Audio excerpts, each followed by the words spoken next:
if the individual fails to complete within the stated time. That's what's on the agenda. It should be noted, though, that elements of the day's agenda can be changed or moved. But before we go, here are a few things you should bear in mind if you plan to attend a session at Gordon House. No visitor shall create any act of disorder within the precincts of the house. No visitor shall be admitted to the house without first obtaining an admission card. Visitors who remain within the precincts of the house during a suspension of the session are asked to keep silent.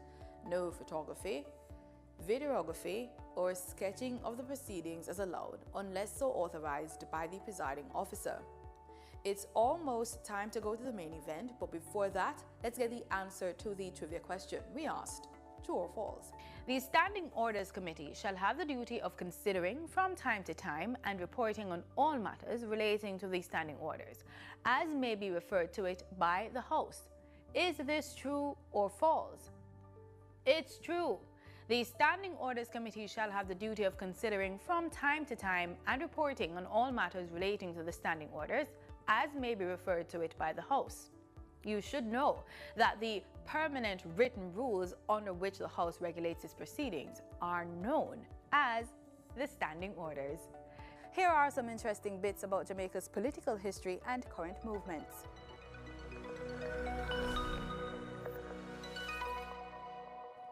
Each of the 14 parishes are divided into constituencies that each elected Member of Parliament is responsible for. In St. Thomas, the history of human settlement stretches as far back as 650 AD, when the Taino people reached our shores.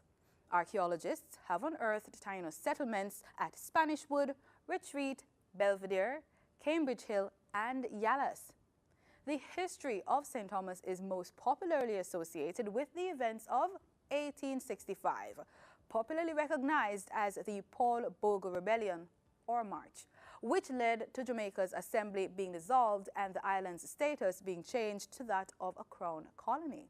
The parish is divided into two constituencies: St. Thomas Eastern, represented by the Jamaica Labour Party's Member of Parliament, Michelle Charles, since 2020, and St. Thomas Western, represented by the Jamaica Labour Party's MP, James Robertson, since 2002. Now over to the proceedings.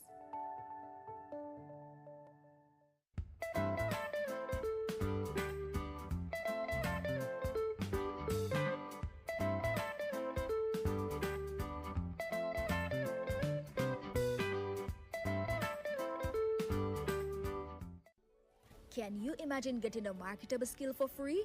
Your government has made it possible for anyone wanting to learn a skill to get free training through the Heart and STA Trust. Learn a new skill and expand your horizons. Over 100 homes delivered across 14 parishes.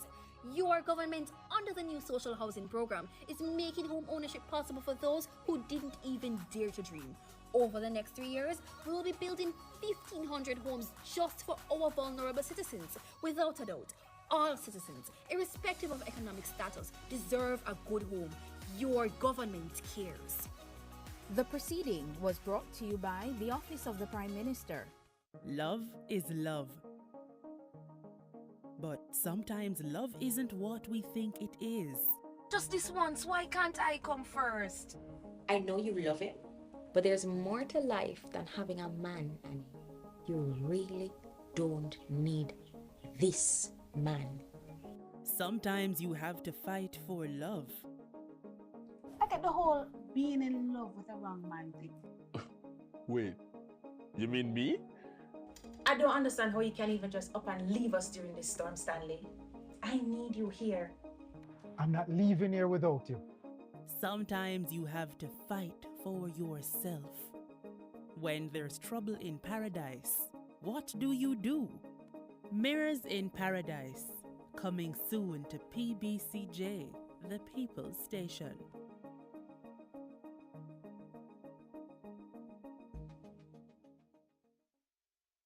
Cook it up and make we steam it. Fresh so me need it, tilapia a real fish. Cook it up and make we roast it. Farm fresh so me need it, tilapia a real fish. Grow smart at the best part. Food for Food talk, so me have to eat smart. Easy catch, full in it. A tilapia, so you don't know what's next. Cook it up and make up fry it. Fresh, so me need it. Tilapia, a real fish. Bring home the best in freshwater fish. High content of vitamin B3, protein, and potassium. Tilapia, simple, healthy, delicious.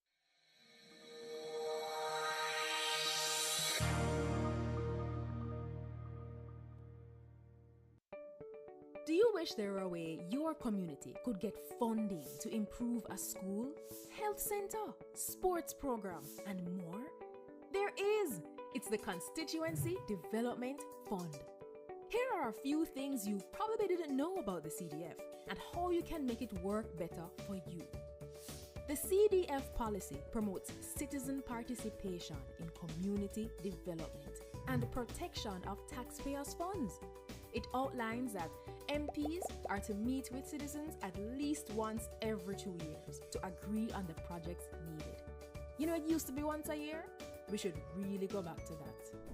Projects developed without community consultation are not to be approved by the bipartisan CDF Parliamentary Committee. There are 26 government agencies that implement projects, usually for a small fee. Funds are provided directly from the Office of the Prime Minister to the implementing agency, not through the Member of Parliament. The CDF unit monitors project costs and implementation, so if you have questions about how the CDF are run in your community, contact them. To ensure no one project or community gets all the funds, there are 6 project categories with spending limits for each. There must be no less than 5 and no more than 20 projects each year. To learn more, visit jampja.org to view your MP's CDF info and tell them how this fund has impacted you. If you don't see your MP's CDF reports, then put them under little pressure, man. Call, tweet, email. Ask them when they'll submit it and when is the next CDF meeting. Change is possible. It's already happening. What we need is you. A message from the Jamaica Accountability Meter Portal, funded by the European Union and the Inter-American Development Bank in partnership with the Private Sector Organization of Jamaica.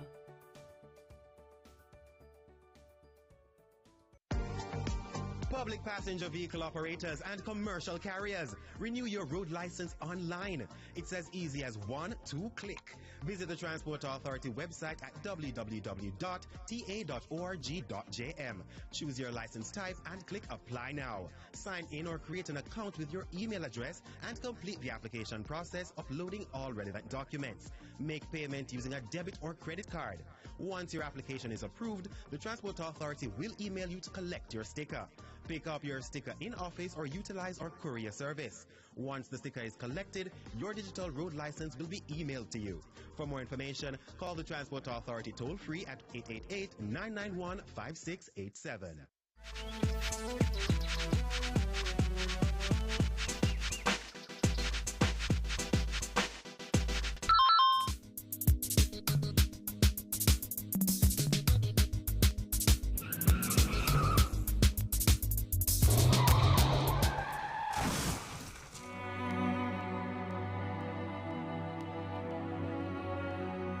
Speeding kills.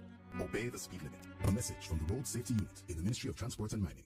No more guarantors for student loan. Your government cares about your education, and we don't want you to ever have to worry about going to university. The Students' Loan Bureau has a loan for you, so you can focus on your future. Together, we can create a safer Jamaica for our children. We need to get the guns and save our country. One of the problems that occurred in the past was the significant delay in the issuing of warrants for persons who did not pay at the tax office and did not attend the court. And so what happened there was that a culture of impunity had developed, where persons felt that when they received a ticket from the police, they could simply ignore it. So where we are now is that we are now current with the issuing of warrants in respect of the current cases. So what that means is that for persons who do not pay at the tax office, don't attend the court, the warrants are being issued and will be issued, and you will be arrested and brought before the court. If you do not wish to come to court, then go to the tax office. Also, you have the option of contesting it, so you don't pay at the tax office, but you must turn up at court on the date and time stated in the summons. Failing that, a warrant will be issued and you will be brought before the court.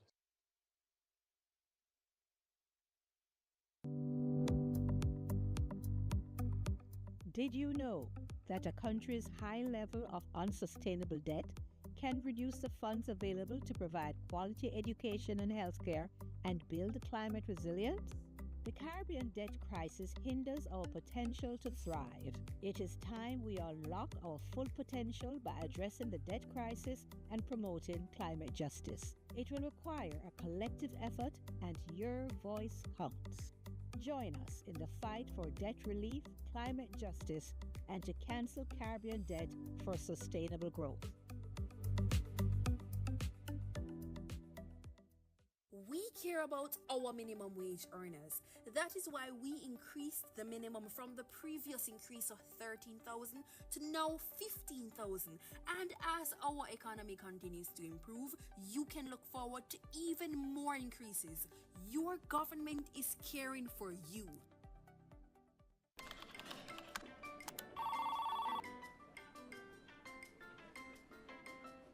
Once upon a time in a Caribbean island known for its rich culture and natural beauty, lived a group of people who were buried in piles and piles and more piles of paper.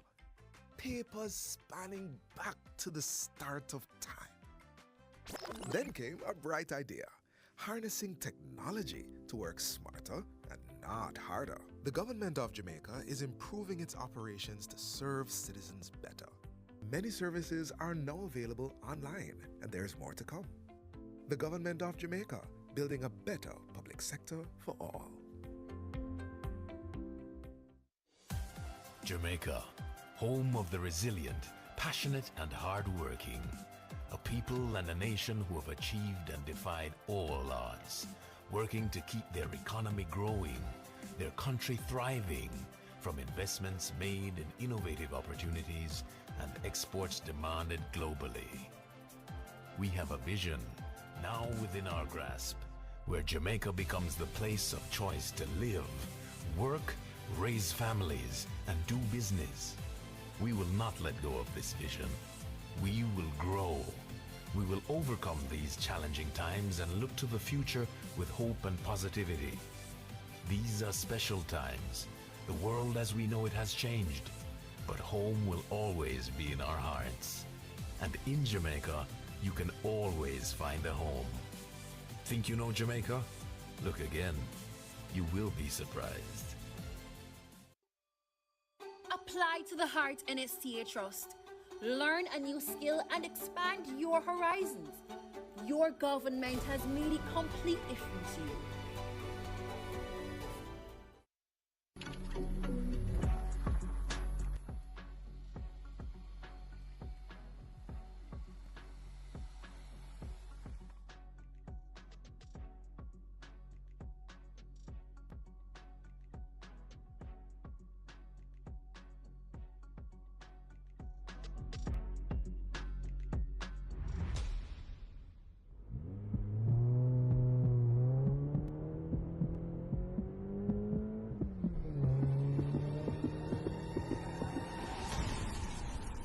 Jamaica, a one life we have. Don't let this be your story.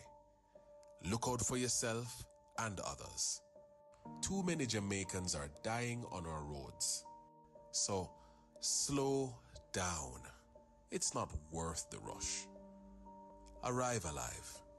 A message from the Office of the Prime Minister. Hi, I'm Donna Unis Blake, Program Director for the Nature Conservancy in Jamaica. Did you know that 2023 was the hottest year ever in the history of recorded temperatures in Jamaica? And nowhere has the heat been more scorching than in our capital city, Kingston. All happening in the midst of a construction boom and urban heat island effects that is challenging traditional construction practices and prompting us to find more novel ways to build to beat the heat. You can learn from city-states like Singapore, which is integrating nature-based solutions in their urban designs. Manifesting as eye-catching green roofs, vertical gardens and green walls. Plants provide shade, reduce heat absorption by buildings and release water vapor to provide a cooling effect and result in savings on air conditioning and other energy costs. Have you considered how nature-based solutions can make that distinctive difference to your next development? Learn more by visiting the United Nations Environment Programme project website, cityadapt.com, or simply scan this QR code right here. As Jamaica adapts to climate change, you can build better to beat the heat.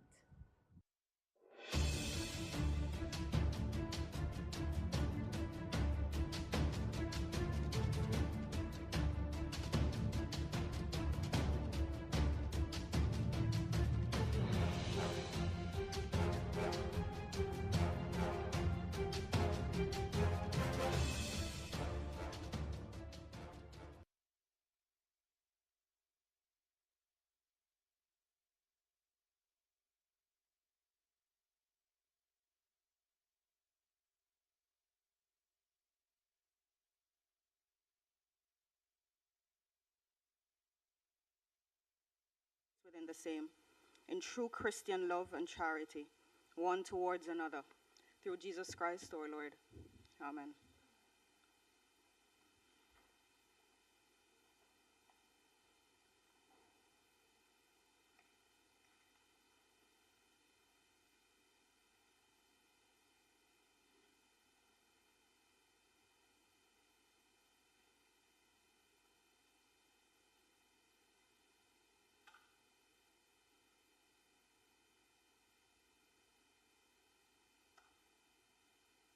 You may be seated.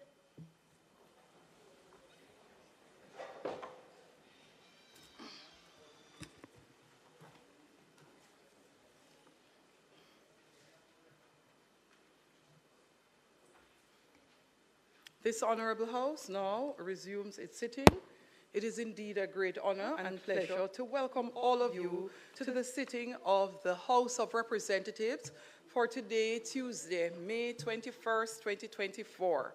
I would like to extend welcome to those joining us here, seated in the gallery, full gallery today, and for those on social media and those joining us via PBCJ live stream.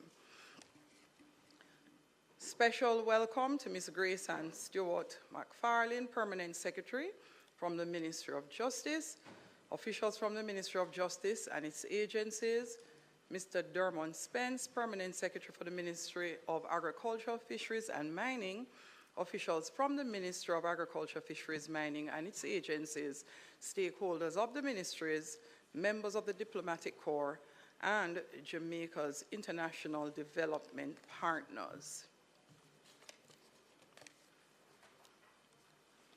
Call of the roll.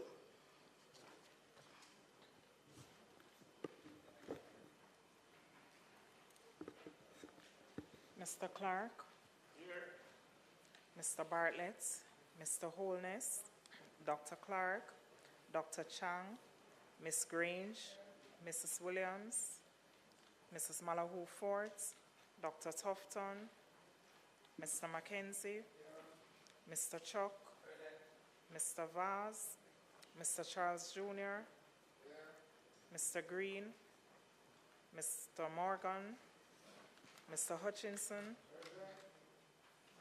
Mr. Terry Long, Ms. Smith, Dr. Dunn, Mrs. Cuthbert Flynn, Mr. Main, Mr. Davis, Mr. Witter, Mr. Brown, Dr. Brownberg, Dr. Charles, Mr. Chin, Mr. Cousins, Ms. Crawford, Ms. Daly, Ms. Davis, Mr. Golding, Mr. Graham, Dr. Guy, Ms. Hamilton, Ms. Hannah, Mr. Enriquez, Mr. Henry, Mr. Hilton, Mr. Jackson, Mr. Lawrence, Miss Lee, Mr. Miller, Mr. Montague, Miss Morrison, Mrs. Nita Garvey, Mr. Paulwell, Mr. Phillips, Dr. Phillips, Mr. Robertson, Mr. Robinson, Mr. Samuda, Mr. Shaw, Mr. Siblis, Mr. Slowly, Mrs. Vaz, Mr. Warmington, Dr. Wheatley, Mr. Williams, Mr. Wilson, Mr. Wright,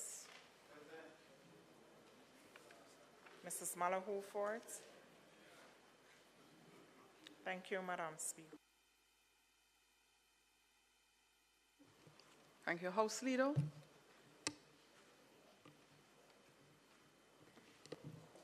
Thank you, Madam Speaker. I'll ask that you proceed with the agenda items as listed. Thank you. Thanks, House Leader. Statement by ministers. Announcements. Clerk.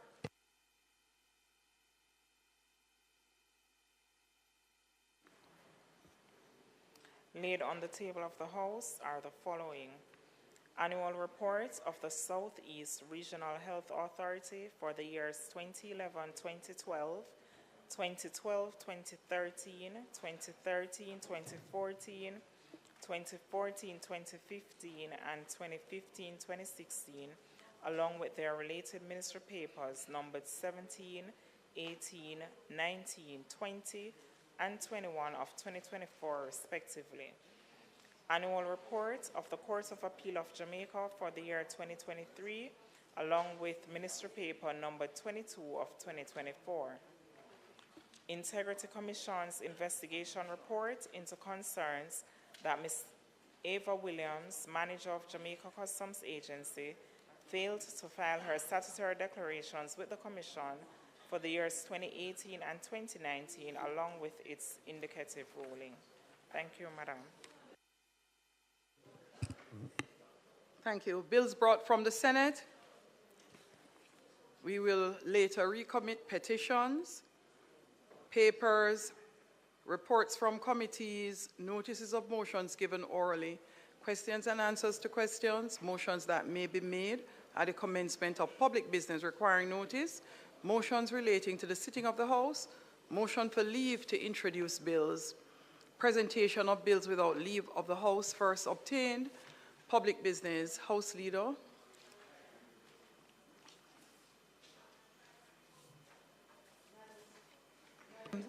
Madam Speaker, today it is our intention to continue the sectoral debate with contributions from the Honorable Delroy Chuck, Minister of Justice, and the Member of Parliament for St. Andrew Northeastern, and the Honorable Floyd Green, Minister of Agriculture, Fisheries and Mining, and the Member of Parliament for St. Elizabeth Southwest.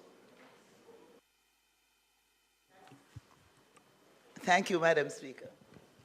Thank you, House Leader. We invite first to his feet the Minister of Justice.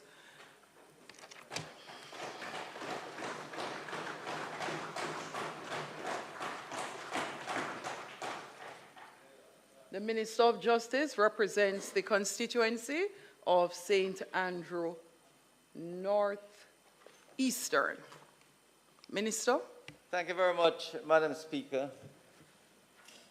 Today, I rise yet again this afternoon in this honorable House to present to my beloved country the ongoing plans, policies, and programs being undertaken by this administration through my stewardship as Minister of Justice.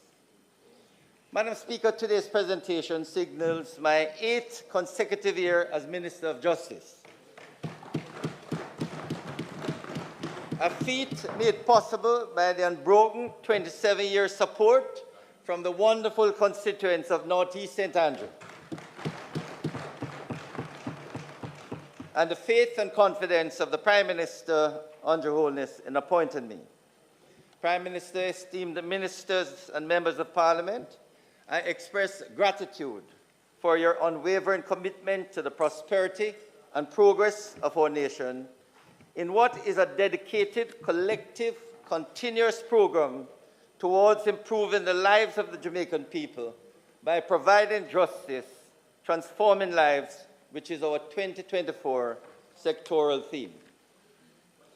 Madam Speaker, Prime Minister, members of Parliament, Jamaica's justice system is in the best shape it has ever been in our history.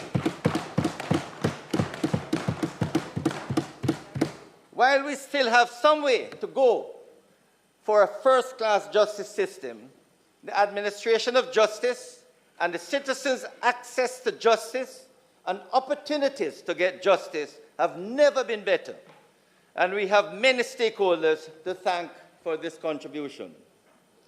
To the citizens of Jamaica, I express gratitude for your support in providing meaningful recommendations and suggestions towards improving our justice system. Your contributions are also helping us to achieve the transformation which we all wish for our fellow Jamaicans. Madam Speaker, the work of Team Ministry of Justice under the leadership of Permanent Secretary Grace Ann Stewart McFarlane, who is here with us, plays a major role towards the ministry's pursuit of providing justice and transforming lives. Madam Speaker, as we chart the way forward to make justice even more easily accessible for all, I pause to express sincere appreciation to the judiciary under the guiding hands of Chief Justice, the Honorable Mr. Justice Brian Sykes, and the team at the Court Administration Division. Madam Speaker, our justice sector continues to provide excellent service, and special kudos are in order for the following. President of the Court of Appeal, the Honorable Mr. Justice Patrick Brooks, judges of appeal and their support staff, the Supreme Court and Parish Court judges and their staff, who provide the necessary support for the Chief Justice to deliver timely justice to all who seek remedies or otherwise within our courts. The Attorney General, Dr. Derek McCoy, and his team, the Solicitor General, Mrs. Marlene Aldred, and her team, the Director of Public Prosecutions and her wonderful team, the Director of Court Administration Division, Mrs. Tricia Cameron Anglin, and her team, she is here with us, Executive Director of the Legal Aid Council, Mrs. Diane Watson, and her team, I think she's also here, the Chief Executive Officer and Administrator General, Mrs. Stacey Ann Carty, and I think I saw her here too. Huh? Everybody. Our valued stakeholders from several sectors to include civil society. Special mention, Madam Speaker, must also be made of our international development partners, which include Global Affairs Canada, United Nations Development Programme, Foreign Commonwealth and Development Office, United States Agency for International Development, United Nations Children Fund, Government of Rwanda and the Rwanda Corporation International, International Narcotics and Law Enforcement Section in the United States Embassy, and the European Union delegation to Jamaica. Madam Speaker, we thank our other partners and stakeholders, including the custodies, the justice of the peace, and citizens whose collaboration, feedback, and support have been invaluable in ensuring that the ministry's priorities align with the needs and aspirations of the Jamaican people whose lives we continue to transform. Madam Speaker, as I travel through the nook and cranny of Jamaica, providing justice and transforming lives, I am blessed to have by my side Close Protection Officer, Sergeant Howard Hamilton, and driver, Mr. O'Neill Ennis. On the political side, I extend sincere gratitude to my two councillors, Councillor Joy Cottrell and Winston Ennis, my hard-working team in Northeast St. Andrew, who remain alongside me in the political vineyard. And many of them are here this evening, Madam Speaker, attending to the needs of the constituency and ensured 6 consecutive terms as Member of Parliament. Finally, I thank my dear wife, Patricia, and my family who put up with me as I work diligently in ensuring that all Jamaica enjoys a first-class justice system. Last but not least, I must acknowledge the resilience and fortitude of the Jamaican populace, whose unwavering spirit continues to inspire us in our pursuit of social development and natural resilience, guided by our 2024 mantra, providing justice, transforming lives. Madam Speaker, I am so proud to announce that the wheels of the justice system are on the right path and are rolling at the best rotation possible for transforming the lives of all Jamaicans. I can now say, Madam Speaker, and repeat, that Jamaica's justice system has never been in a better shape in our history. Just about any Jamaican who needs justice services can have access and delivery of these services. Jamaicans can easily get assistance within a short geographical space and with just a phone call away. Anyone can call 888 Justice, that is 888-587-8423, and access any justice service in a matter of hours and get legal advice. They don't have to take justice in their hands. They can get assistance. That fits. Madam Speaker, under this government, and with the support of the Minister of Finance and the Public Service, God save the king, which has provided the resources, we can proudly say that the Andrew Holness-led administration has brought the justice system and a path to a first-class and world-standard justice system. This is something, Madam Speaker, that all Jamaicans can indeed be proud of as we are providing justice and transforming lives. Madam Speaker, during the financial year 2023 to 24, the judiciary made significant progress towards improving its justice delivery to the public, especially in the area of case clearance rate. This is a worthy achievement, Madam Speaker, which I will detail in part shortly.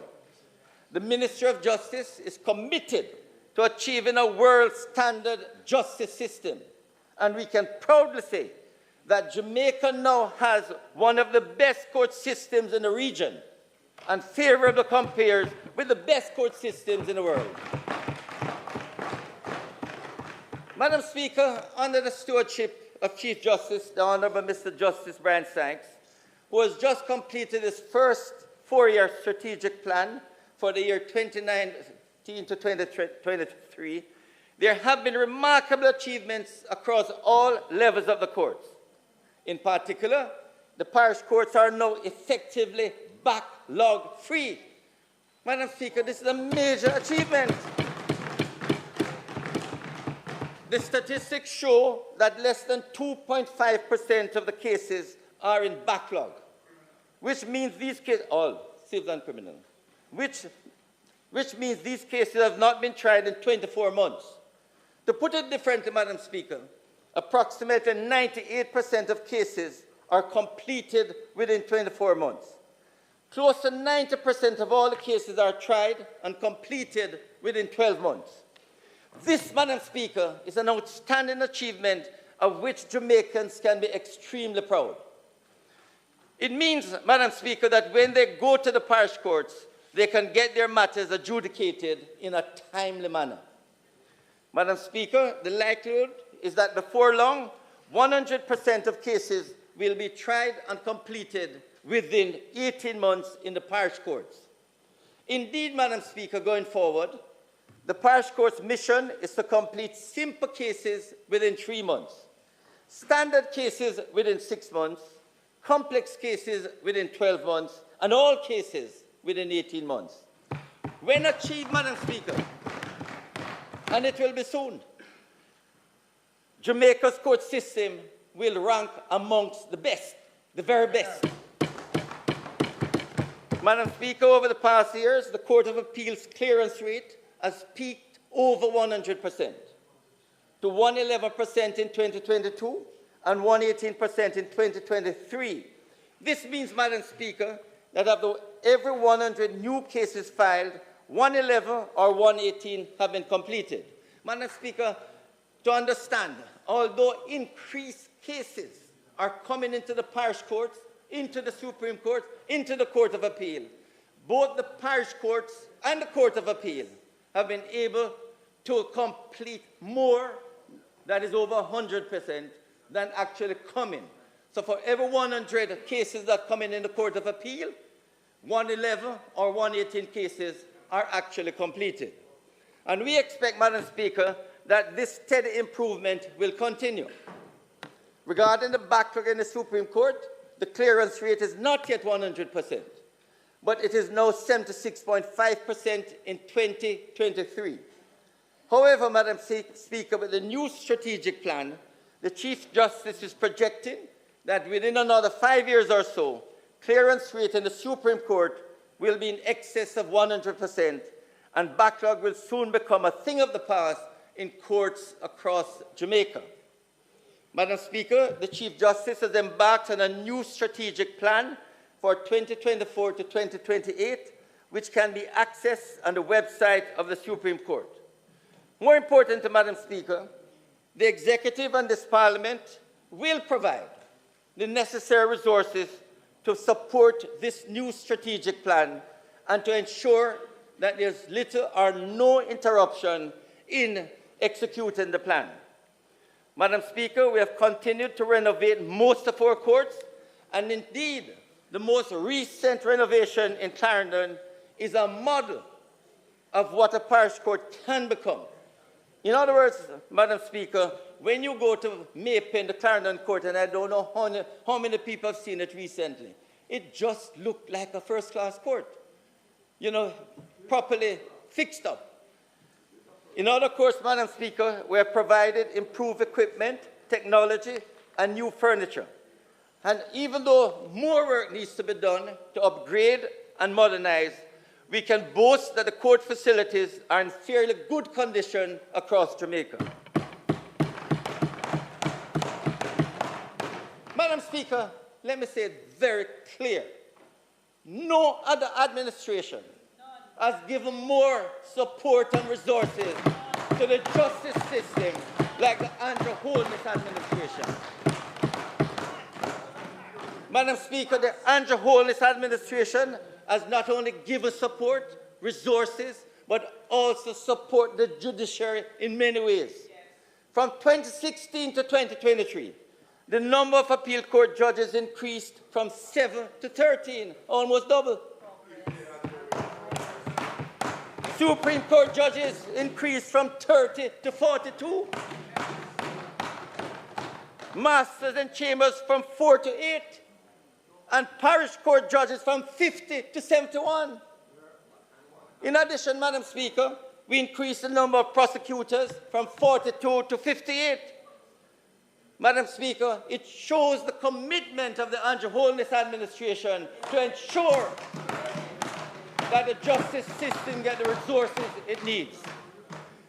Madam Speaker, since 2016, every section of the justice system has had budgetary increases of over 150% in allocation. For example, the Court Administration Division moved from $3.397 billion in 2016 to $9.431 billion now in 2024. Madam Speaker, don't ignore this. The improved salaries of the judiciaries. In 2016, when this Andrew Holness administration came to office, the judges were the lowest paid in the Caribbean. Back in 2016, judges were receiving a compensation package of approximately 12 million per annum. Fast forward to 2023. And the figures have significantly increased, Madam Speaker, with judges in the Supreme Court and Court of Appeal earning close in their compensation package, including vehicles of close to $30 million per annum. After 8 years, Madam Speaker, we can now say members of the judiciary are among the best paid in the region outside of the Cayman Islands. Madam Speaker, the judiciary are appropriately compensated, deserve their salary. And all we will continue to ask of them, they continue to be as productive as they have been over the last few years.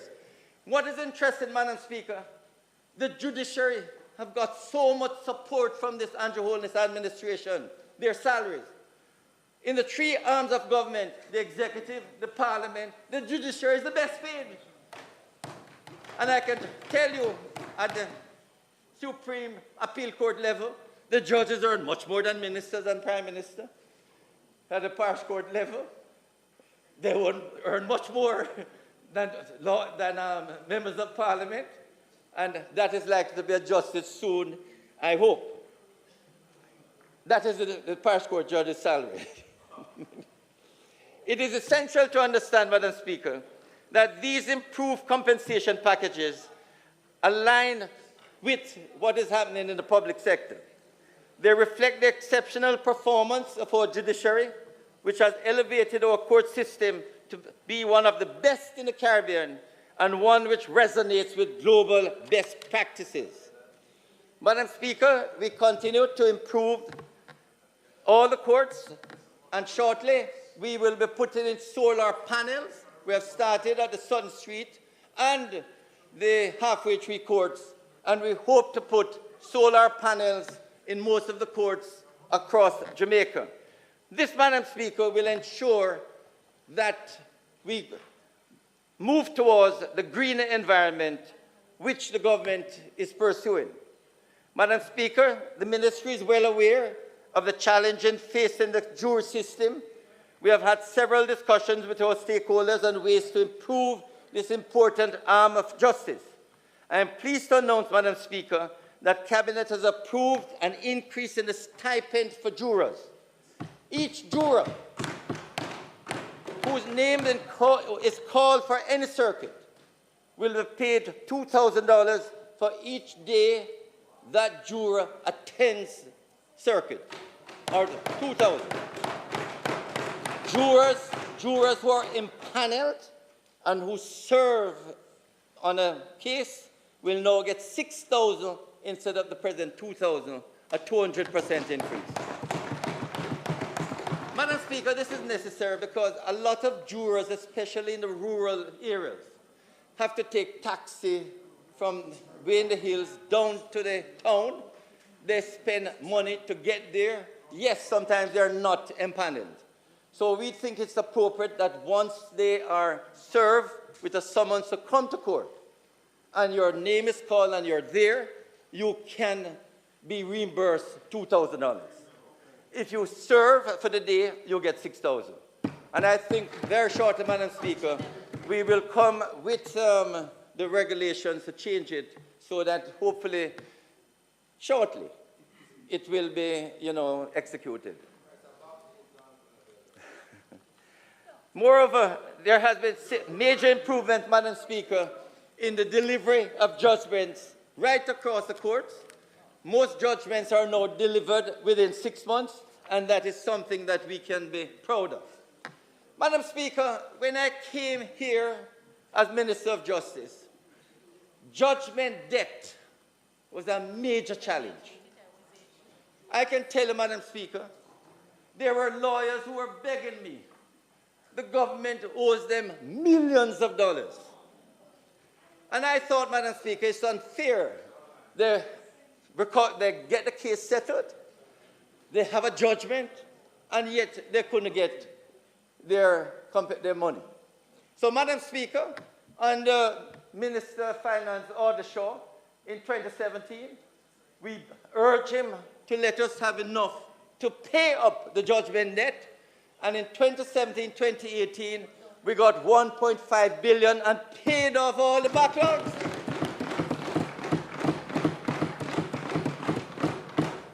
And what is important, Madam Speaker, is since then, Every completed or settled case, we have been able to pay.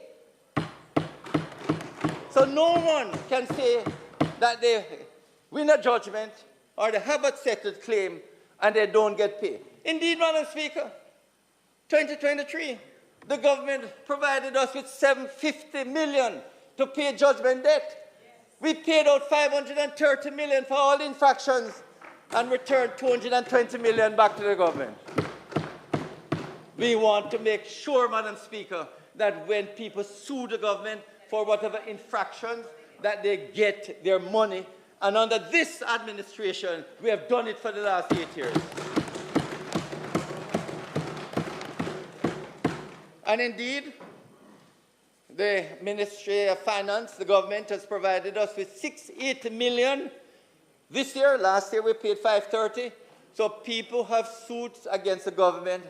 Talk to the Attorney General's chambers, settle your matter, because once you settle, we can pay you. The money is available.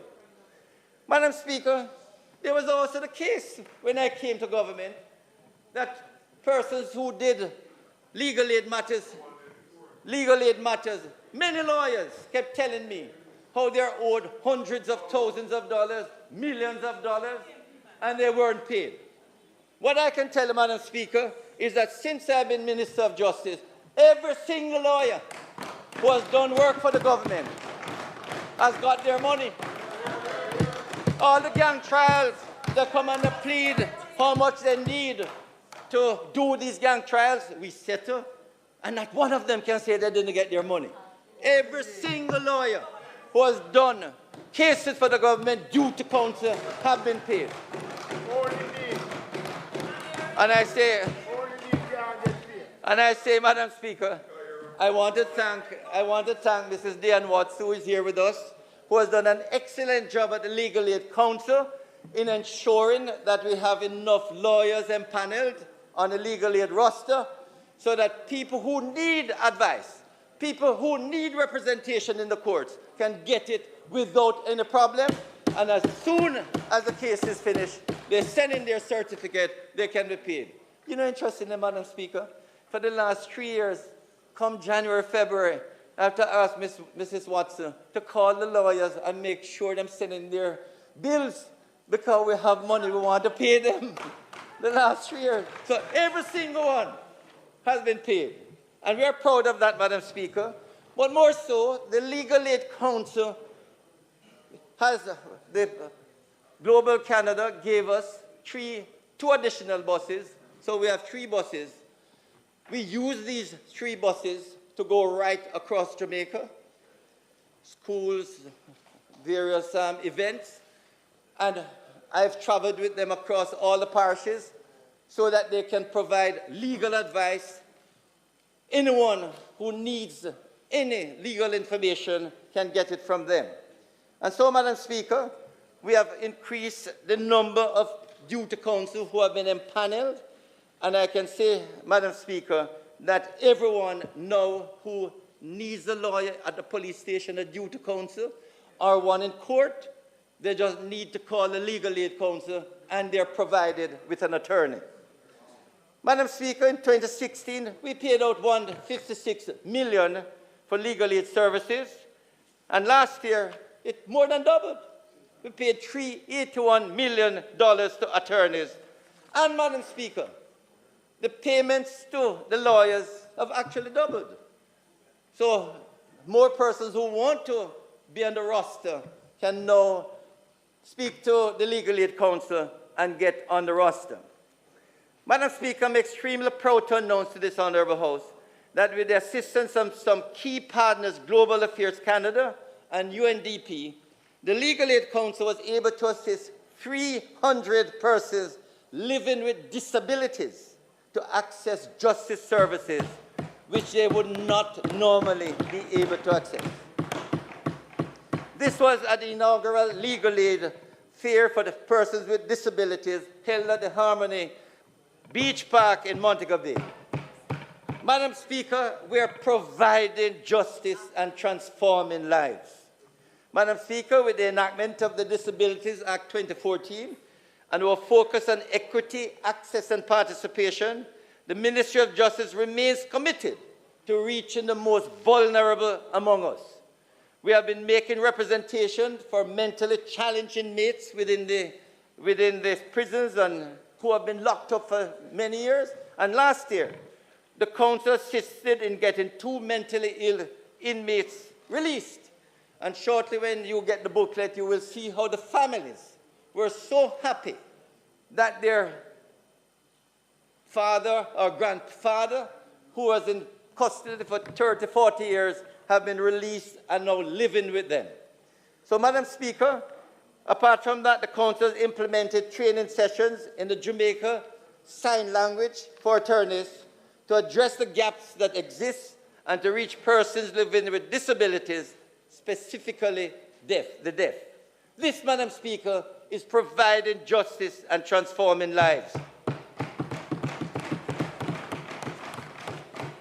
Madam Speaker, the Office of the DPP has done a tremendous job in prosecution over the past many years.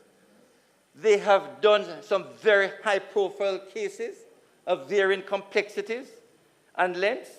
We can't ignore the gang trials.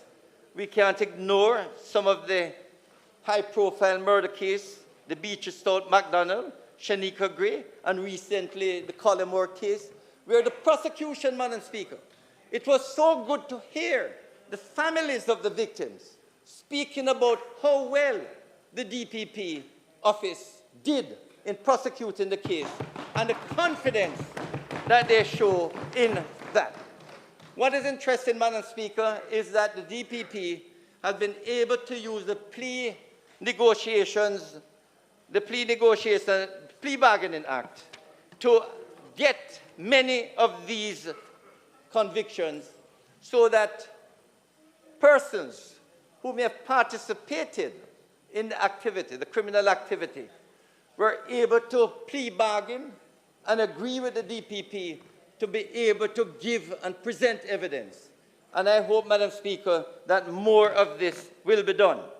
Madam Speaker, the prosecutorial service in Jamaica is easily the best in this region. And it is recognized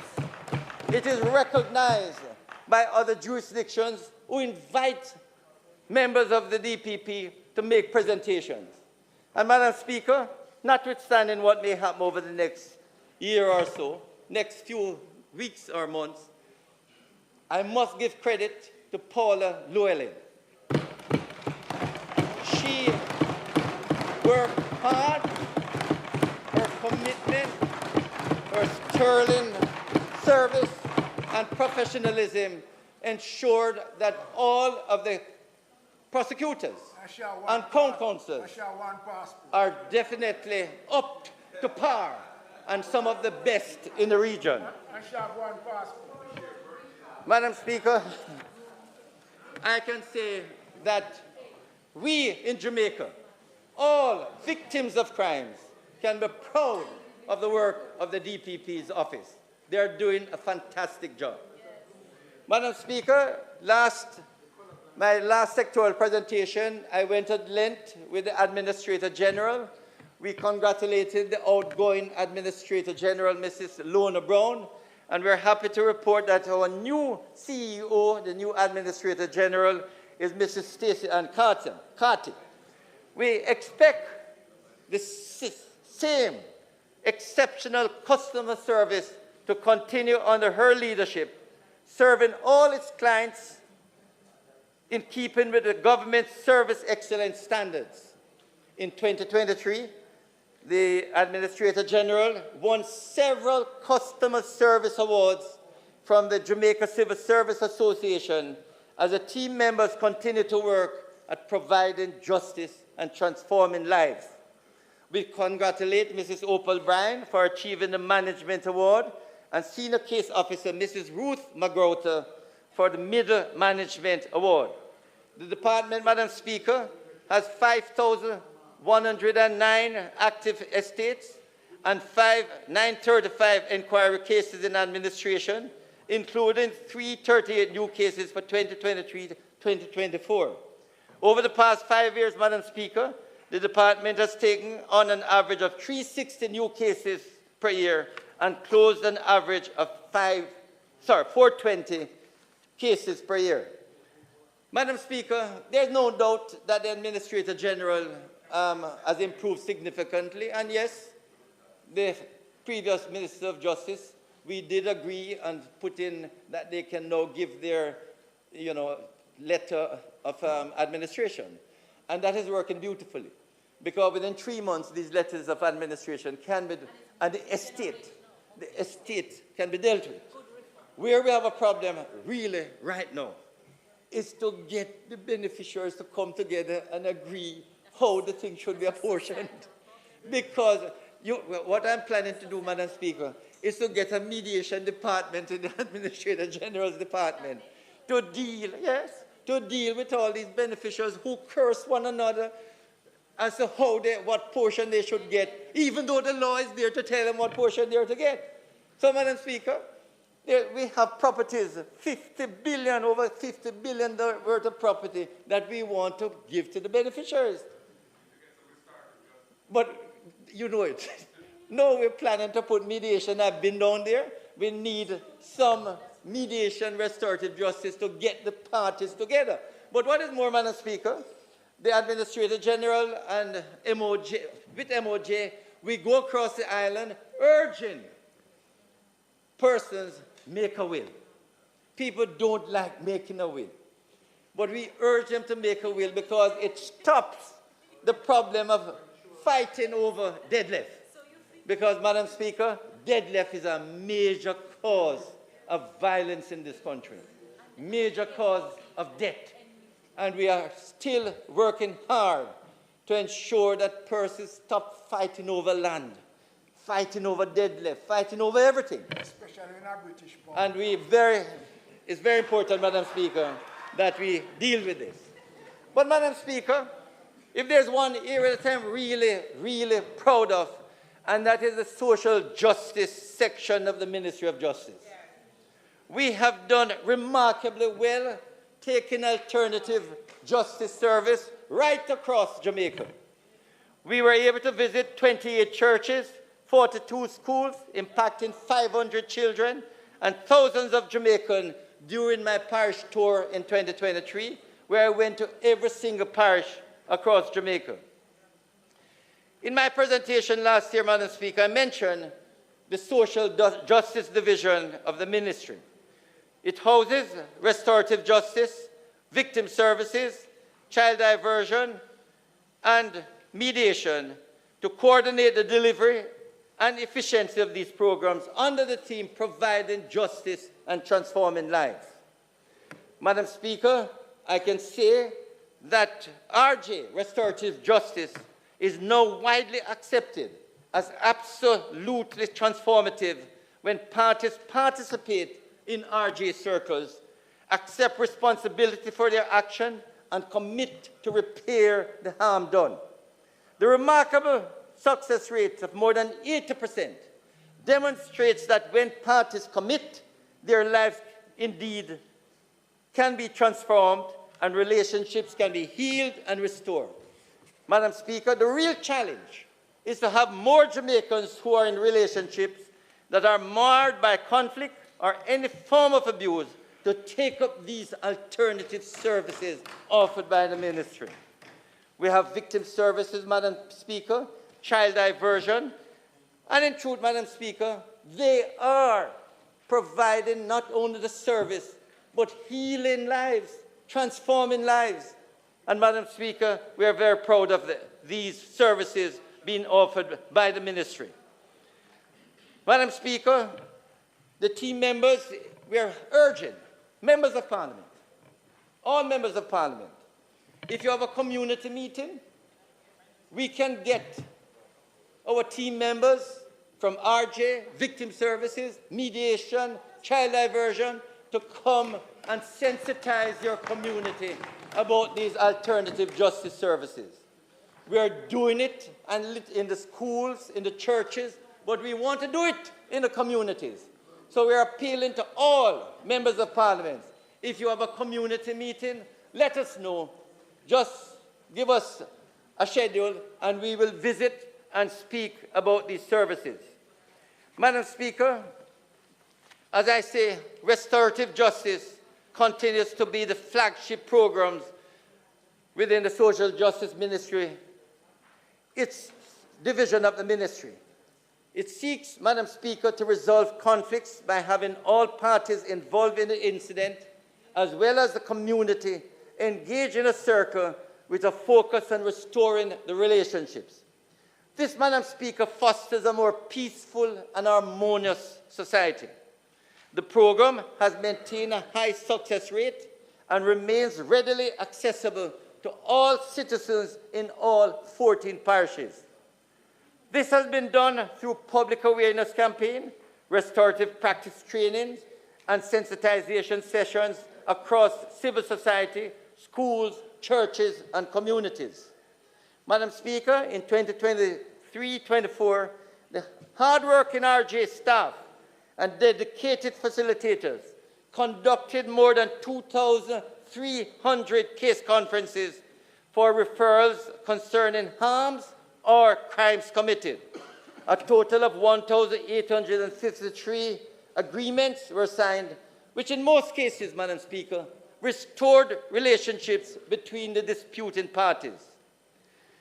Madam Speaker, in 2023-24, I tabled a copy of the Restorative Justice Policy Green Paper. The policy's revision is geared towards improving the implementation of the National Restorative Justice Program. We embarked on several initiatives for public engagement and feedback, and to date, there have been no objections.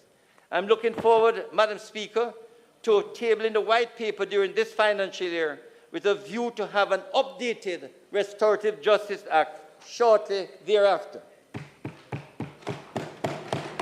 Madam Speaker, we recognize that if we are to make major strides in curbing maladaptive behaviors and promoting talk it out, don't fight it out culture, we must strengthen the partnership with our churches and schools. Through these partnerships, we have coordinated more than 3 8-to-1 restorative practices trainings. These sessions have benefited over 8,707 school administrators, parents, and students, individuals from faith-based organizations and other key stakeholders from the private sector. Madam Speaker, as we commit to continue building positive relationships among students, staff, and parents, we have signed a second MOU with the Ministry of Education to continue the delivery of restorative justice in schools.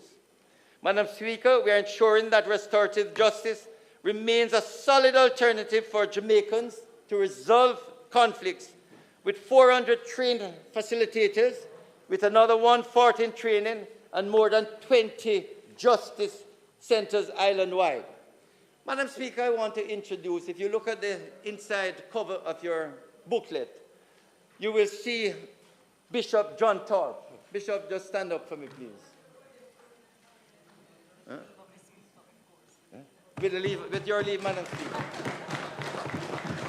Now, Madam Speaker, Bishop John Thorpe is a man who grew up in the church. He does mentoring, counseling, and assist parties to, get along. But Bishop John Thorpe had a problem with his son. And for years, they never spoke. And Bishop John Thorpe heard about restorative justice and decided to get the facilitator to speak to the son, and they were able to get into a circle.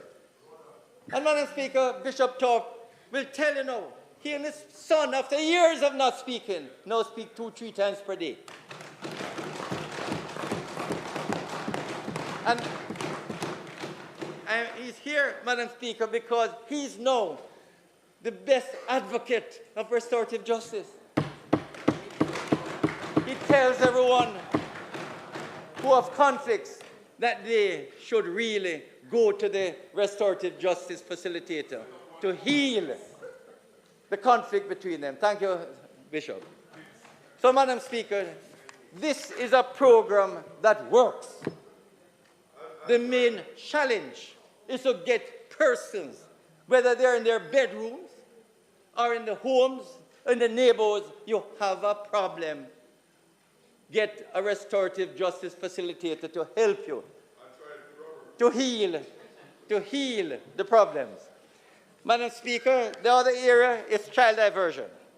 And Madam Speaker, the child diversion is a success story because we have been able to get a number of children, hundreds of children, mentored, counseled. We have been able to do psychological assessment of these students. And what I can tell you, Madam Speaker, that they are able, 70% have been able to get mentors, and the success rate is tremendous. And you will see in your booklet at the relevant page, Madam Speaker, testimonials from children who say that after this child diversion program, they are now able to see the light. They are now able to come out of their shell. And what has happened, Madam Speaker? The demand and the success is so much that we are now doubling up the number of child diversion officers across the island. Madam Speaker, victim services is another area which we cannot ignore. When we seek to manage conflicts by implementing preventative measures that will reduce the escalation of violent behaviors, it is important that we do not forget the victims of crime. What is important, Madam Speaker, is for these victims to visit the victim service office in the parishes. When you have been abused at home, you suffer from a crime, I beg of thee, do not sit at your house and think about revenge and employing contract killers to go and take it out on the offenders. Visit the victim service office and discuss with the councillors, because, Madam Speaker, many of the crimes occurring in this country is because of revenge and retaliation.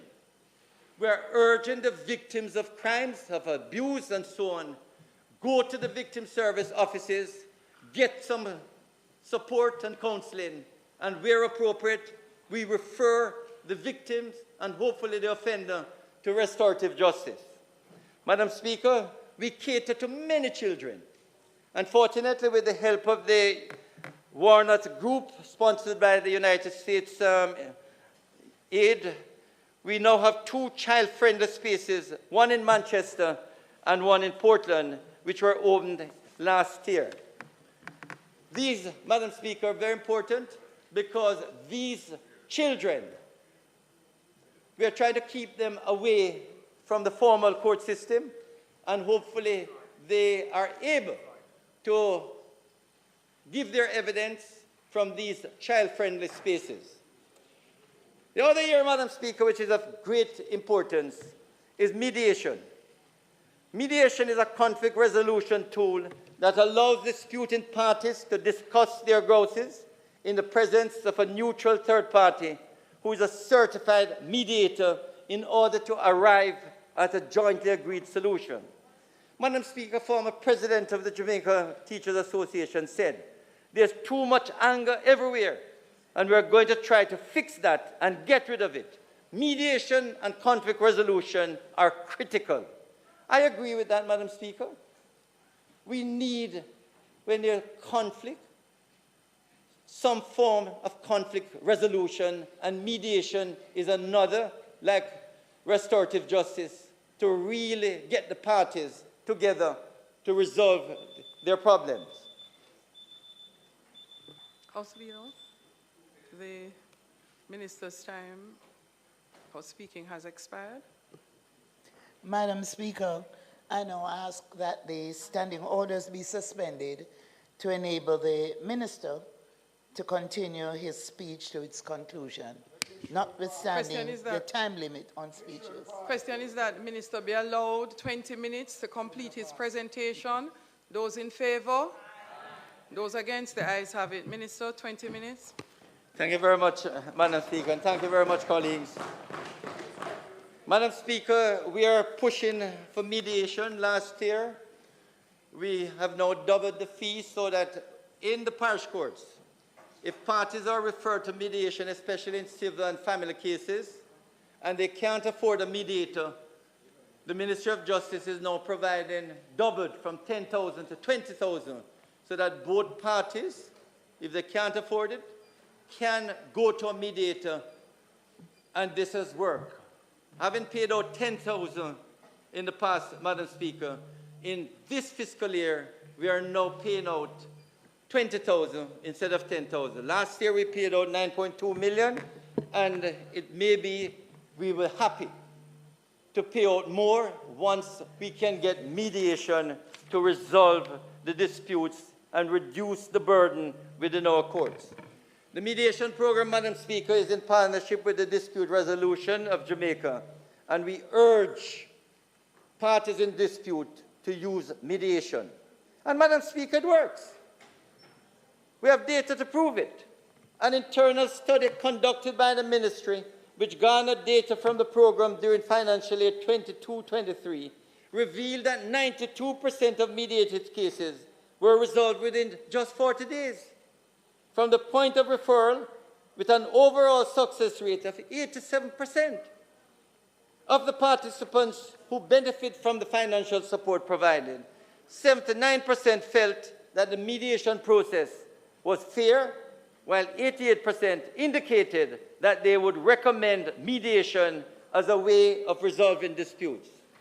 So, Madam Speaker, we are promoting mediation, and sometime shortly, we hope to bring to Parliament a new Mediation Act, which we hope, like arbitration, will position Jamaica as a dispute or commercial dispute center that other countries or parties can visit Jamaica to have their matters settled.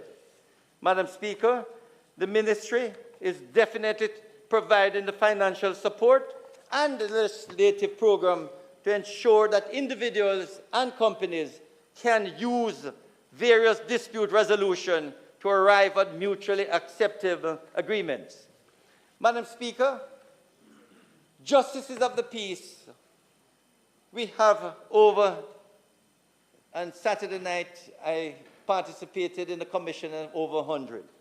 So we now have over 11,000 JPs.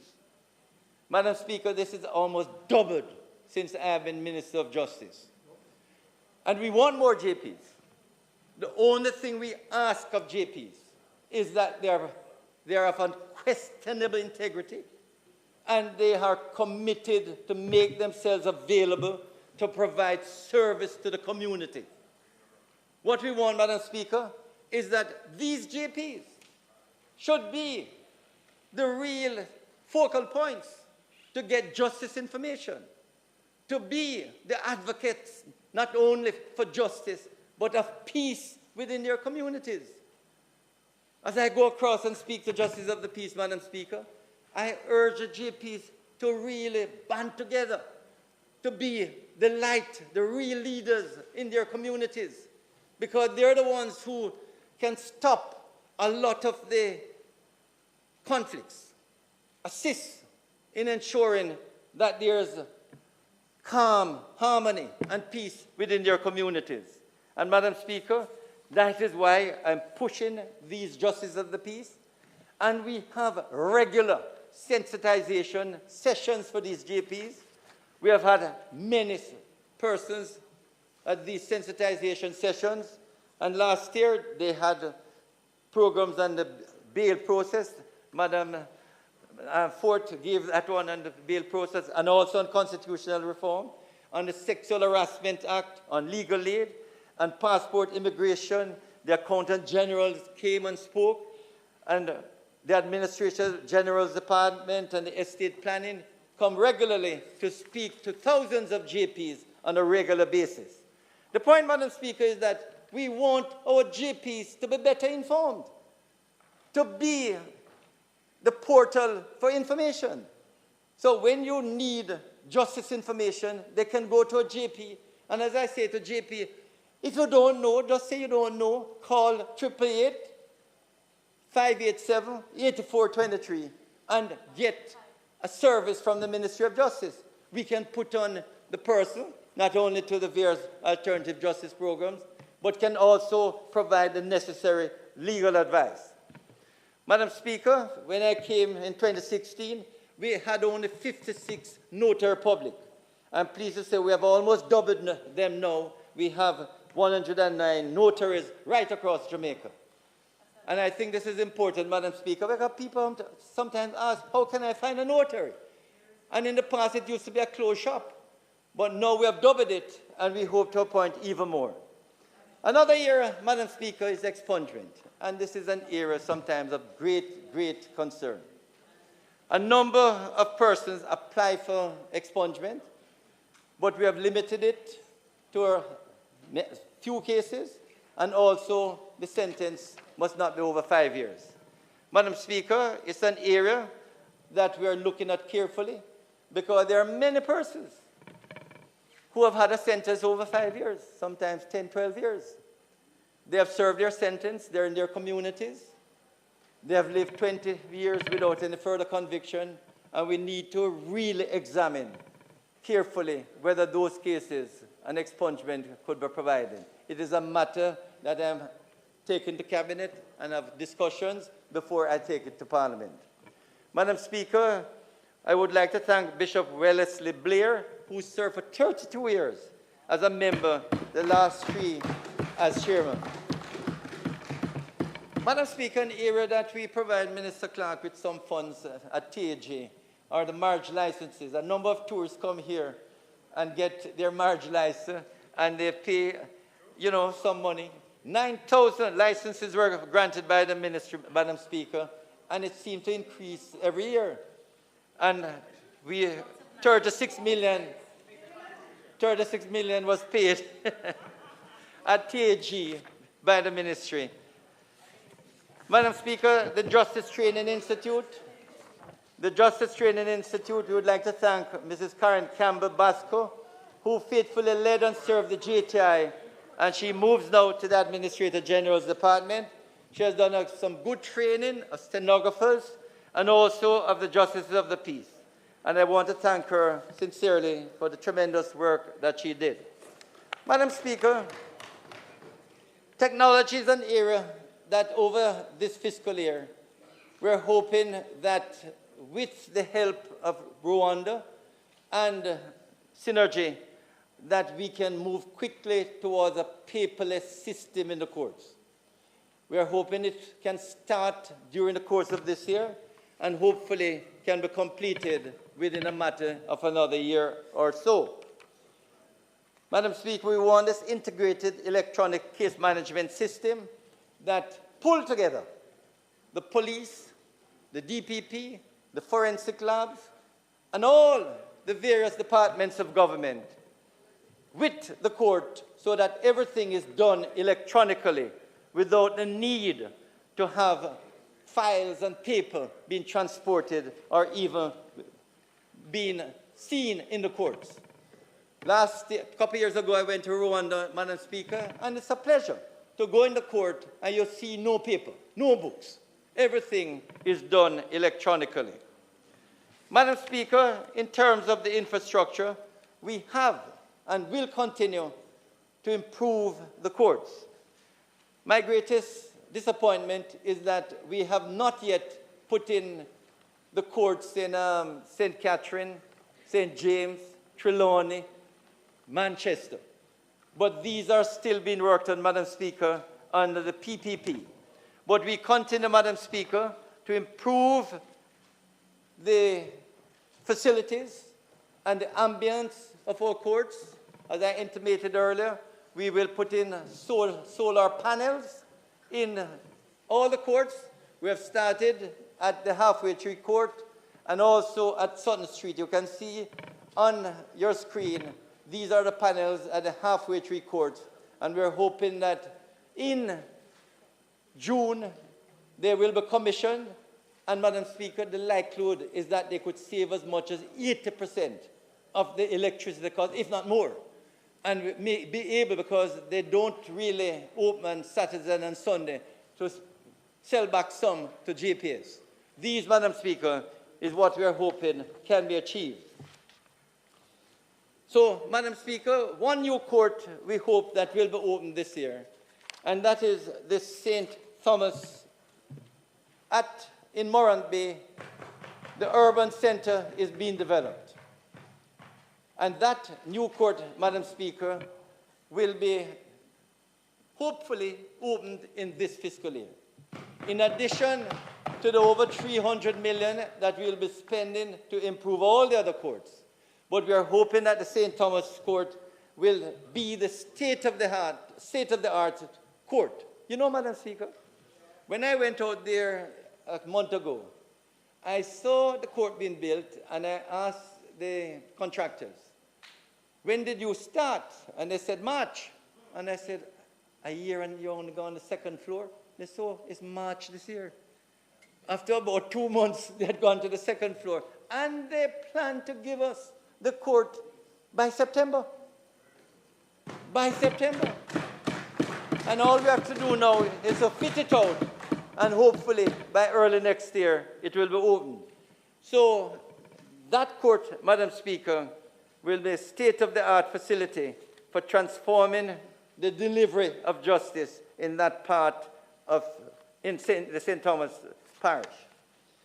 Madam Speaker, the legislative program is continuing, and Notaries Public Act, Mediation Act, and others will shortly be put in place.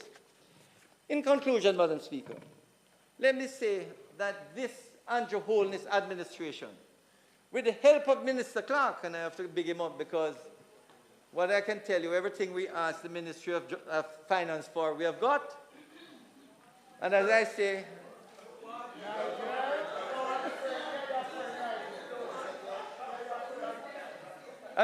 sometimes he doesn't know it's the technocrats who put it together. But at least the money is there. And that is, I said, you weren't here, Minister Clark, to hear that even judgment debt, we paid off and returned 220 million. And several areas we have tried to spend the money prudently, and that is the intention of this ministry.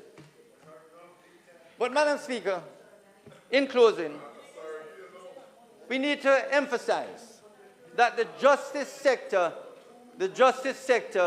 is where we get a lot of backlogs and bottlenecks because litigants are seeking justice.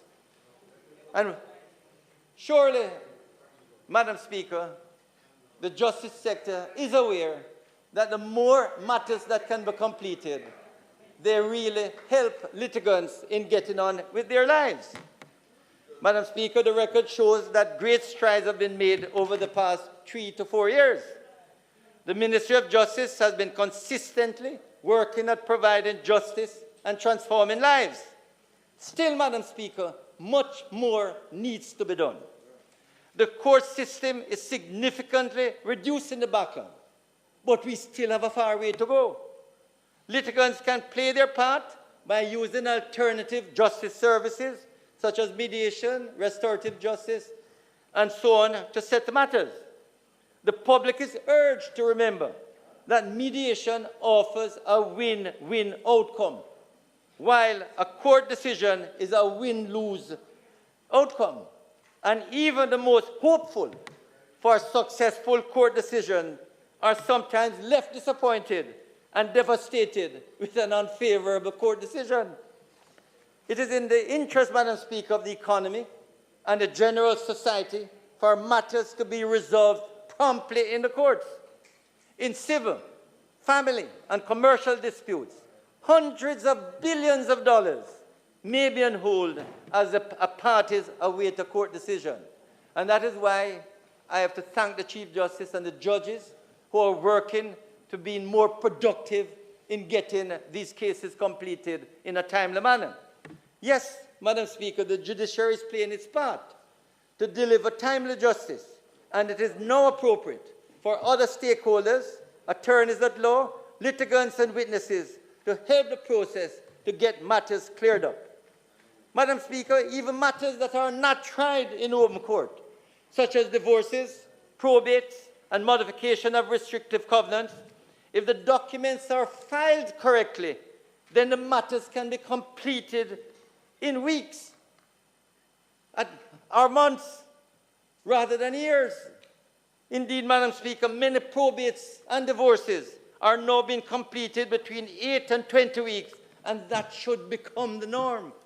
There's no reason why a divorce or a probate should take longer than a few weeks, a few months. You hear that, Fitz? But, Madam Speaker, because oftentimes the documents are not completed properly, referrals and the hold-up becomes stretched out. And I know the Chief Justice is working hard. He and I had a discussion recently to say we might use AI, you know, to really examine if these documents are actually correct. You're fit, so you can't get a quick... Madam Speaker, we are working closely with the Administrator General to close more estates by finding appropriate resources and channels to get beneficiaries to settle their differences, approve the sale of estate properties to pay outstanding indebtedness, and to cooperate with the department to bring closure to these estates. Our alternative justice services are making a significant impact on the lives of Jamaicans who use these conflict resolution opportunities. The real challenge, as I indicated, Madam Speaker, is to get more Jamaicans in our schools, homes, churches, neighborhoods, and communities to get acquainted with these services and to utilize them. We would have less abuses, threats, and violence across our communities. Madam Speaker, there's no cost to the public or the citizens who use them. The Minister of Justice is providing these services free to everyone who needs and uses them. Finally, Madam Speaker, we can assert that as our economy stabilizes and expands, the justice sector is a main beneficiary. So I want to thank Minister Clark, and don't stop providing more money. Okay? And my ministry will continue to use the resources provided prudently as we work steadfastly towards a first-class, world-standard justice system, as we continue the work of providing justice and transforming lives. May God bless Jamaica. Well done, sir.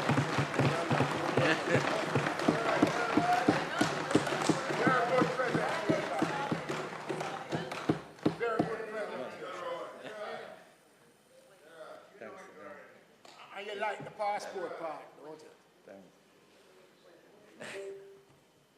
Madam Speaker,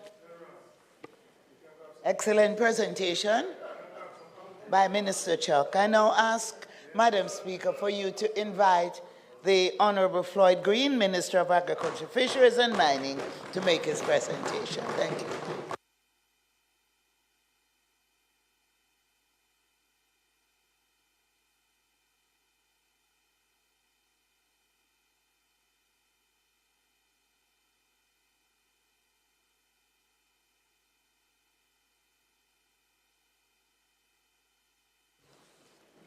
We now invite to his feet to make his presentation in the sectoral debate. Minister of Agriculture, Mining and Fisheries, and the Member of Parliament for St. Elizabeth, Southwest. Am I correct? Minister Green.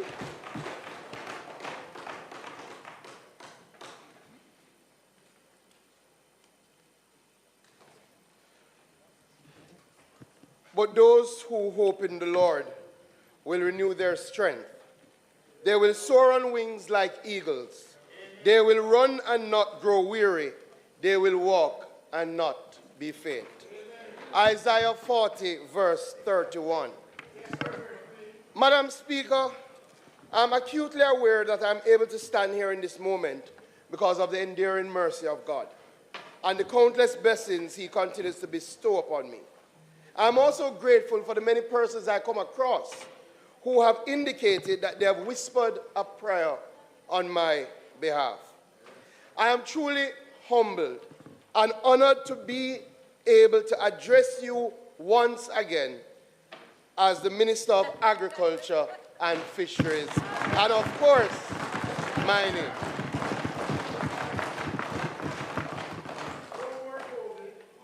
Madam Speaker, the Most Honorable Andrew Michael Holness, Prime Minister of Jamaica, continues to show inspiring and visionary leadership.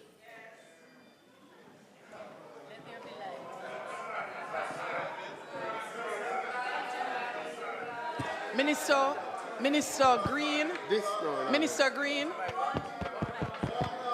Minister Green, you may not have light. It is. But you have electricity. Okay. And you're not on the clock. Madam Speaker, it is not an easy road, but he continues to restore hope in our island nation.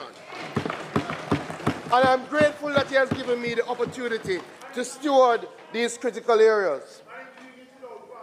To my cabinet colleagues and fellow parliamentarians, thanks for the encouragement and support as we work together to harvest hope, mine possibilities, and create a better future for all. It is my family who keeps me grounded, and I'm grateful to my wife, Carida, and my son, Nathaniel Marcus. It is they who bear the brunt of this life of service, but they provide peace and joy in what can be a difficult journey. My son, Madam Speaker, has formed his own political party among his friends and is advocating for a 4-day work week and a ban on homework. For the first time, he joins me in the gallery today.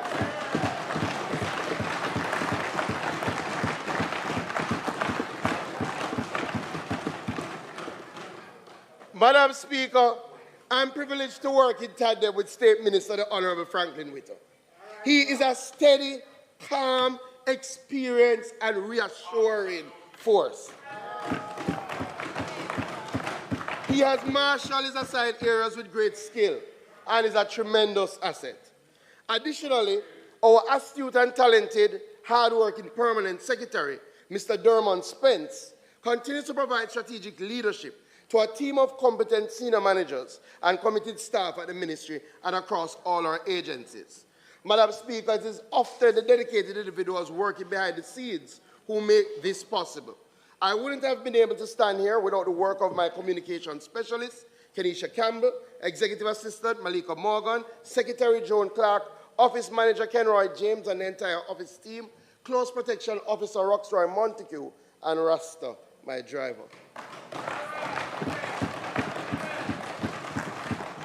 For those seated in the Madam gallery. Speaker, in the world of agriculture, fishes Minister, and mining, international partnerships are critical. Minister, hold a moment. You'll have your time back. For those seated in the gallery, you're not permitted to clap or bang the desk. Only down here in the chamber, we're allowed to beat the desk. So please, no clapping. Thank you very much. I know you're excited, but that's the rule of the Parliament. Minister, go ahead. Madam Speaker, your guidance and stewardship of the House has been strong, even-handed, and rule-based. I applaud your conviction, and I support your direction. I am here today because of the great people of Southwest St. Elizabeth. Every day I'm focused on improving their lives and our communities. And I'm grateful for the trust and confidence my constituents have placed in me to continue to represent them in this honorable House. Members of my management team have joined me today, and I want to congratulate new councillor for the Pedro Place Division, Dr. Carl White, former MP and Mayor, Councillor Derek Sangster, and former MP and Mayor, now retired, former Councillor Jeremy Palmer. Finally, Madam Speaker, to the backbone of our sectors and the reason I'm able to deliver this presentation today, our miners, farmers, and fishers, a massive thank you. We work on your behalf to accomplish your goals to ensure that you can pursue these areas that you're passionate about. Madam Speaker, members of this honorable House, those listening on radio and watching us on traditional or social media, allow me to share with you the journey of transformation that we are on across agriculture, fisheries, and mining. A journey to restore hope in these sectors, hope which is not based on talk, but is based on action. Hope that will allow us to transform our rural communities, to transform Jamaica, to harvest hope, mine possibilities, and create a better future for all. Madam Speaker,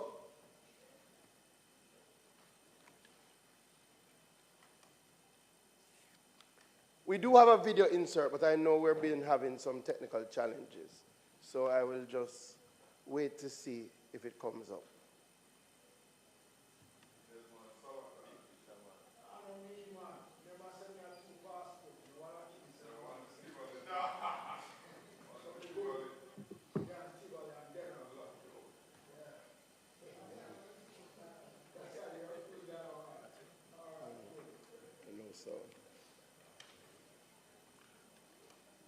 Madam Speaker, we will press on.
Madam Speaker, we thought it important to start with the video because oftentimes we speak in the House and we divorce ourselves from the people who are here to represent.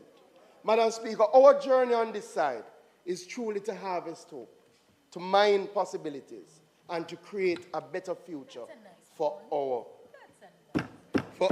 create a better future for everybody. Madam Speaker, to create a robust and effective agricultural sector and a nation that can feed itself, we must prioritize research and development.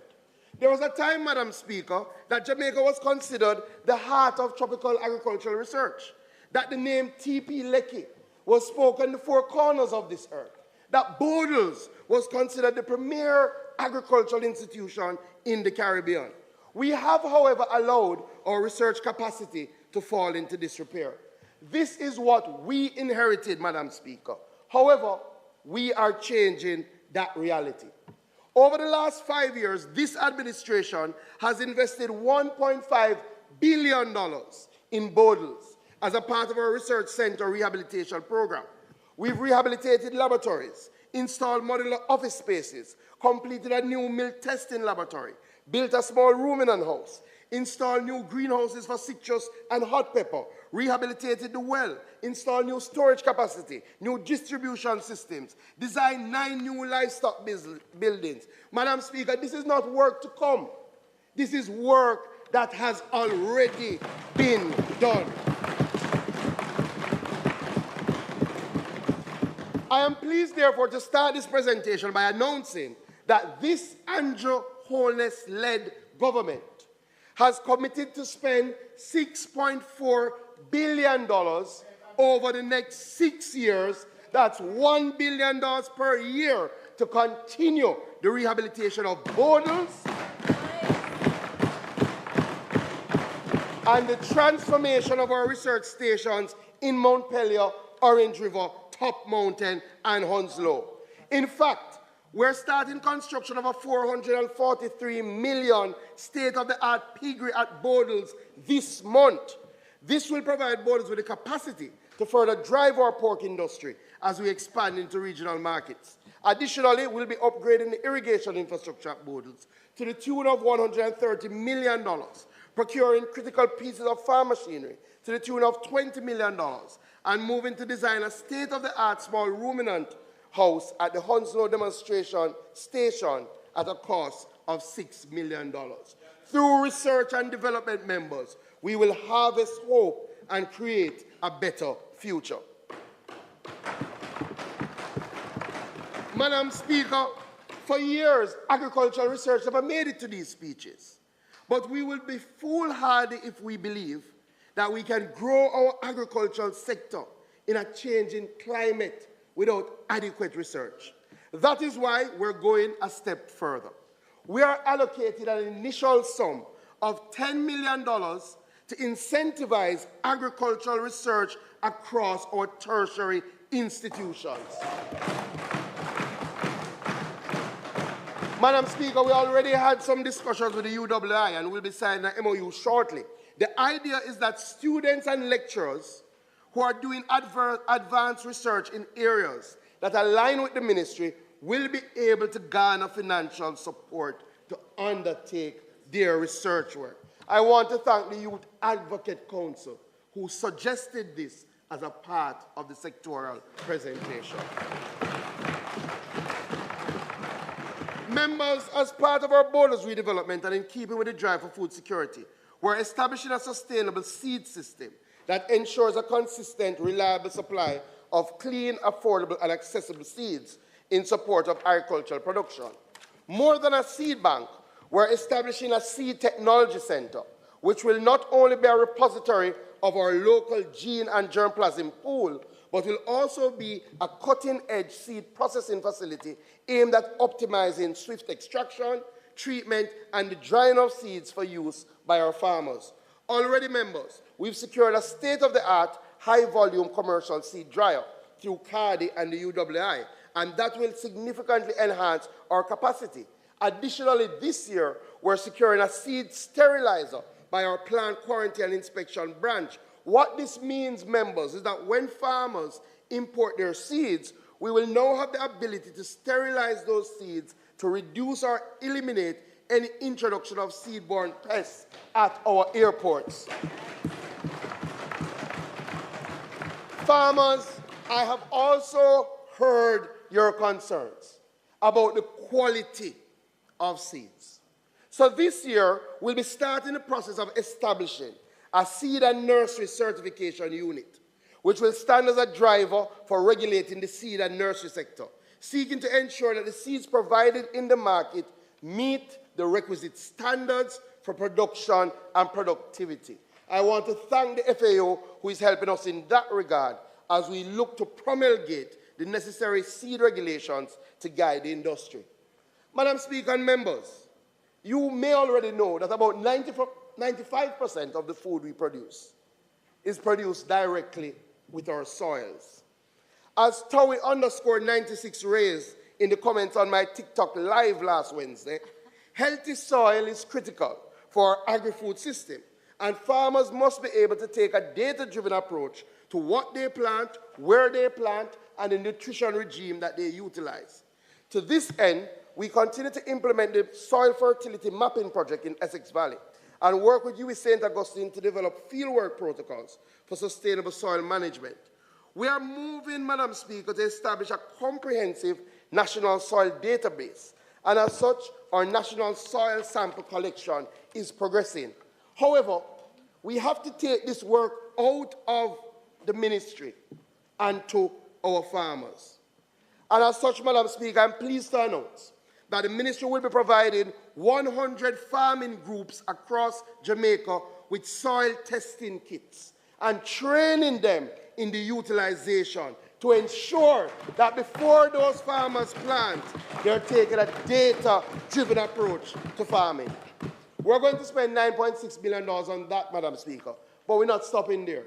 We're also going to be providing some soil testing kits for extension services. So when they go out to engage with the farmers, they can do the tests on their behalf. We have to take soil health seriously, members. That is why we're partnering with the Jamaica Organic Agricultural Movement. Under this $35 million project, we are looking at training 300 persons in 14 parishes in soil and water management techniques over the next 2 years.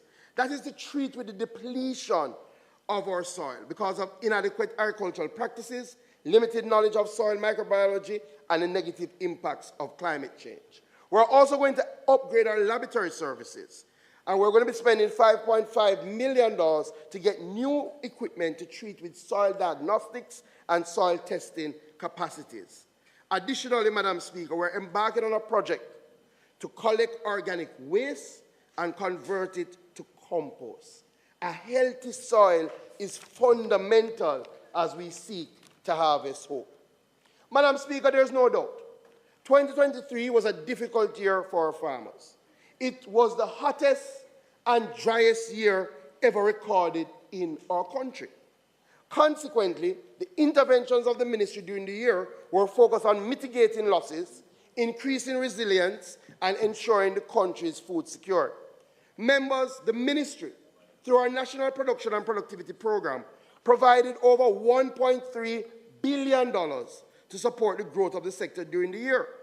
This is why, Madam Speaker, despite the heat, despite the drought, despite the rainfall, we recorded the second highest level of domestic production ever in the history of our country. The value of our production grew by 32%. Members, we should applaud the resilience of our farmers. Madam Speaker, I'll be honest. I hear a lot of rhetoric from the other side about support for our farmers. But may I remind members that the records are there for us to examine. Between 2012 and 2016, the allocation to the Production Incentive Program to provide assistance for small farmers cumulatively was $350 million. Madam Speaker, $350 million. Madam Speaker, this year alone, we are providing $1.3 billion for our farmers. In fact, Madam Speaker, in the last 3 years, we provided over $3 billion to help drive production, to help our small farmers. It is not by chance that we achieved our highest production levels ever in 2021, and then we passed that in 2022, and despite the drought, we're at our second highest level in 2023. This is a government that supports its small farmers.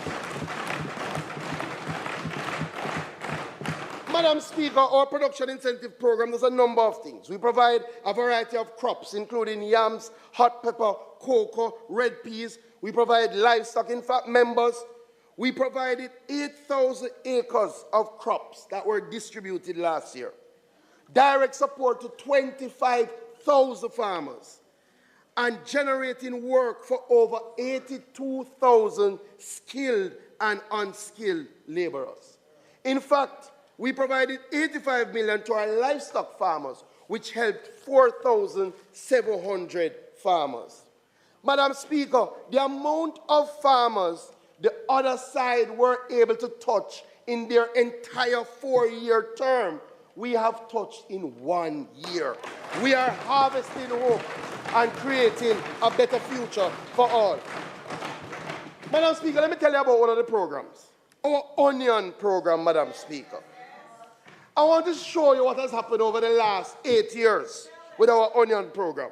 Firstly, you might not know, but the demand, the consumption for onions has moved from 8,000 metric tons in 2017 to 13,000 metric tons in 2023. So the demand has increased. In 2017, members, we produced about 8% of our consumption needs.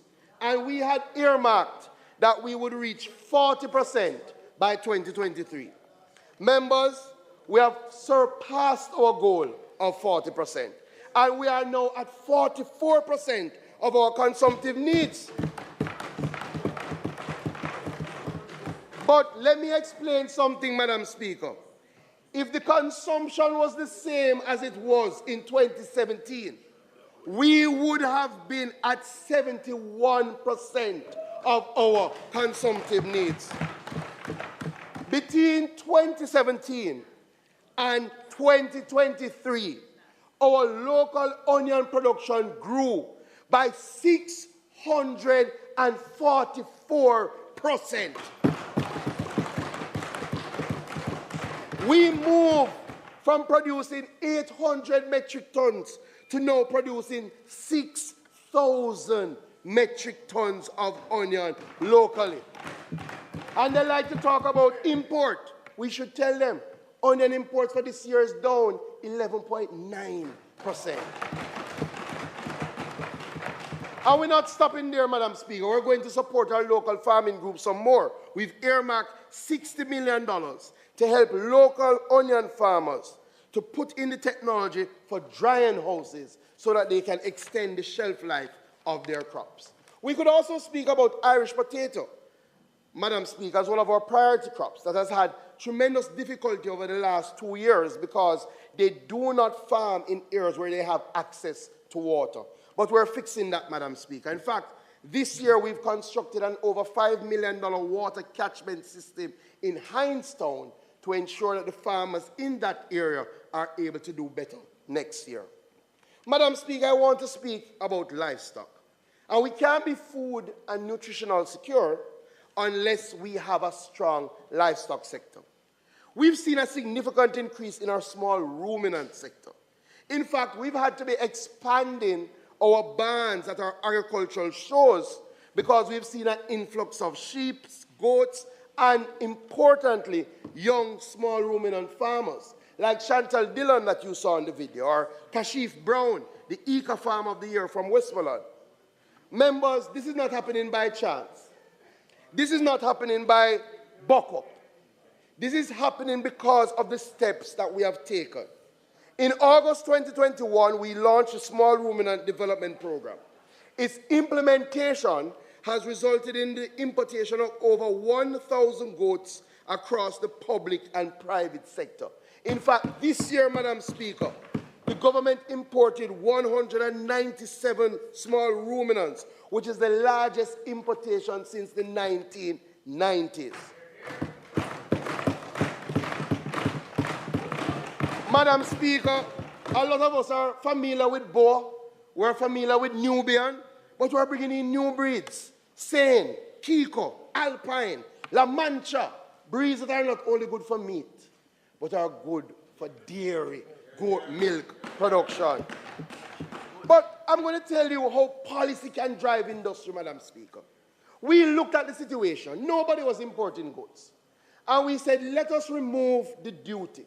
Things like the GCT, and I want to commend the Minister of Finance. And last year, private individuals saved over $13 million through importing goats into our country. So people like Owen Bartley, our national farmer of Unity Boar Farm, he has partnered to bring in some of the world's top quality animals. People like Damian Crawford brought in 100 goats under this program.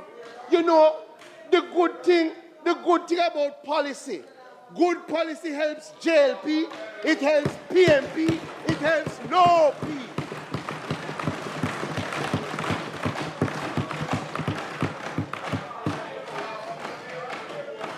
So, Madam Speaker, we are going to be doing more. We're improving our forage production at Bodles, and we've established 100 acres. We have also constructed a 500-head small ruminant house at Bodles. And this year, Madam Speaker, we're going to expand our small ruminant semen bank and our animal fertility laboratory to collect and store genetic material. Madam Speaker, importantly, we are developing a herd registry and animal management system to allow farmers to register purebred small ruminants and to have greater access to animal records. Madam Speaker, we're partnering with Jamaica broilers and Caribbean broilers to train our people in artificial insemination. Additionally, we're installing and commissioning a newly acquired feed pelletizer to produce feed using local raw material. And we will continue our artificial insemination program where we distribute semen to clusters of farmers free of cost.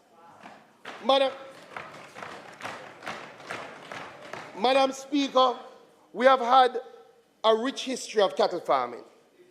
Significant work has been done by the Dairy Development Board, Agri-Invest Corporation, and Bodles to restore some of our former glory in cattle production. Madam Speaker, Minard Farms is being restored as a center of excellence, housing our gene pool repository of Jamaica Black, Jamaica Braham, and Jamaica Red Poll cattle.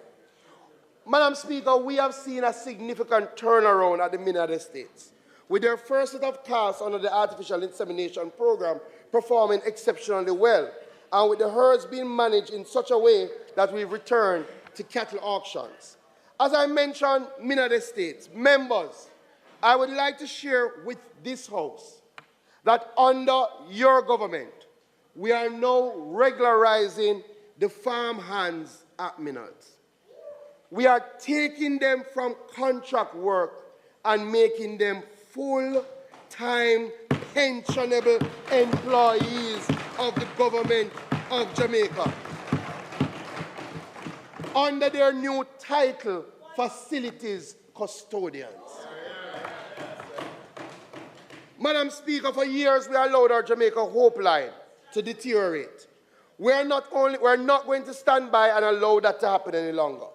January of this year, we embarked on the Jamaica Hope Rehabilitation Program, which is intended to restore the herd's functional capacity by implementing a genetic evaluation system, increasing the frequency of desirable genes in animals, improving milk yield, fertility, and environmental adaptability.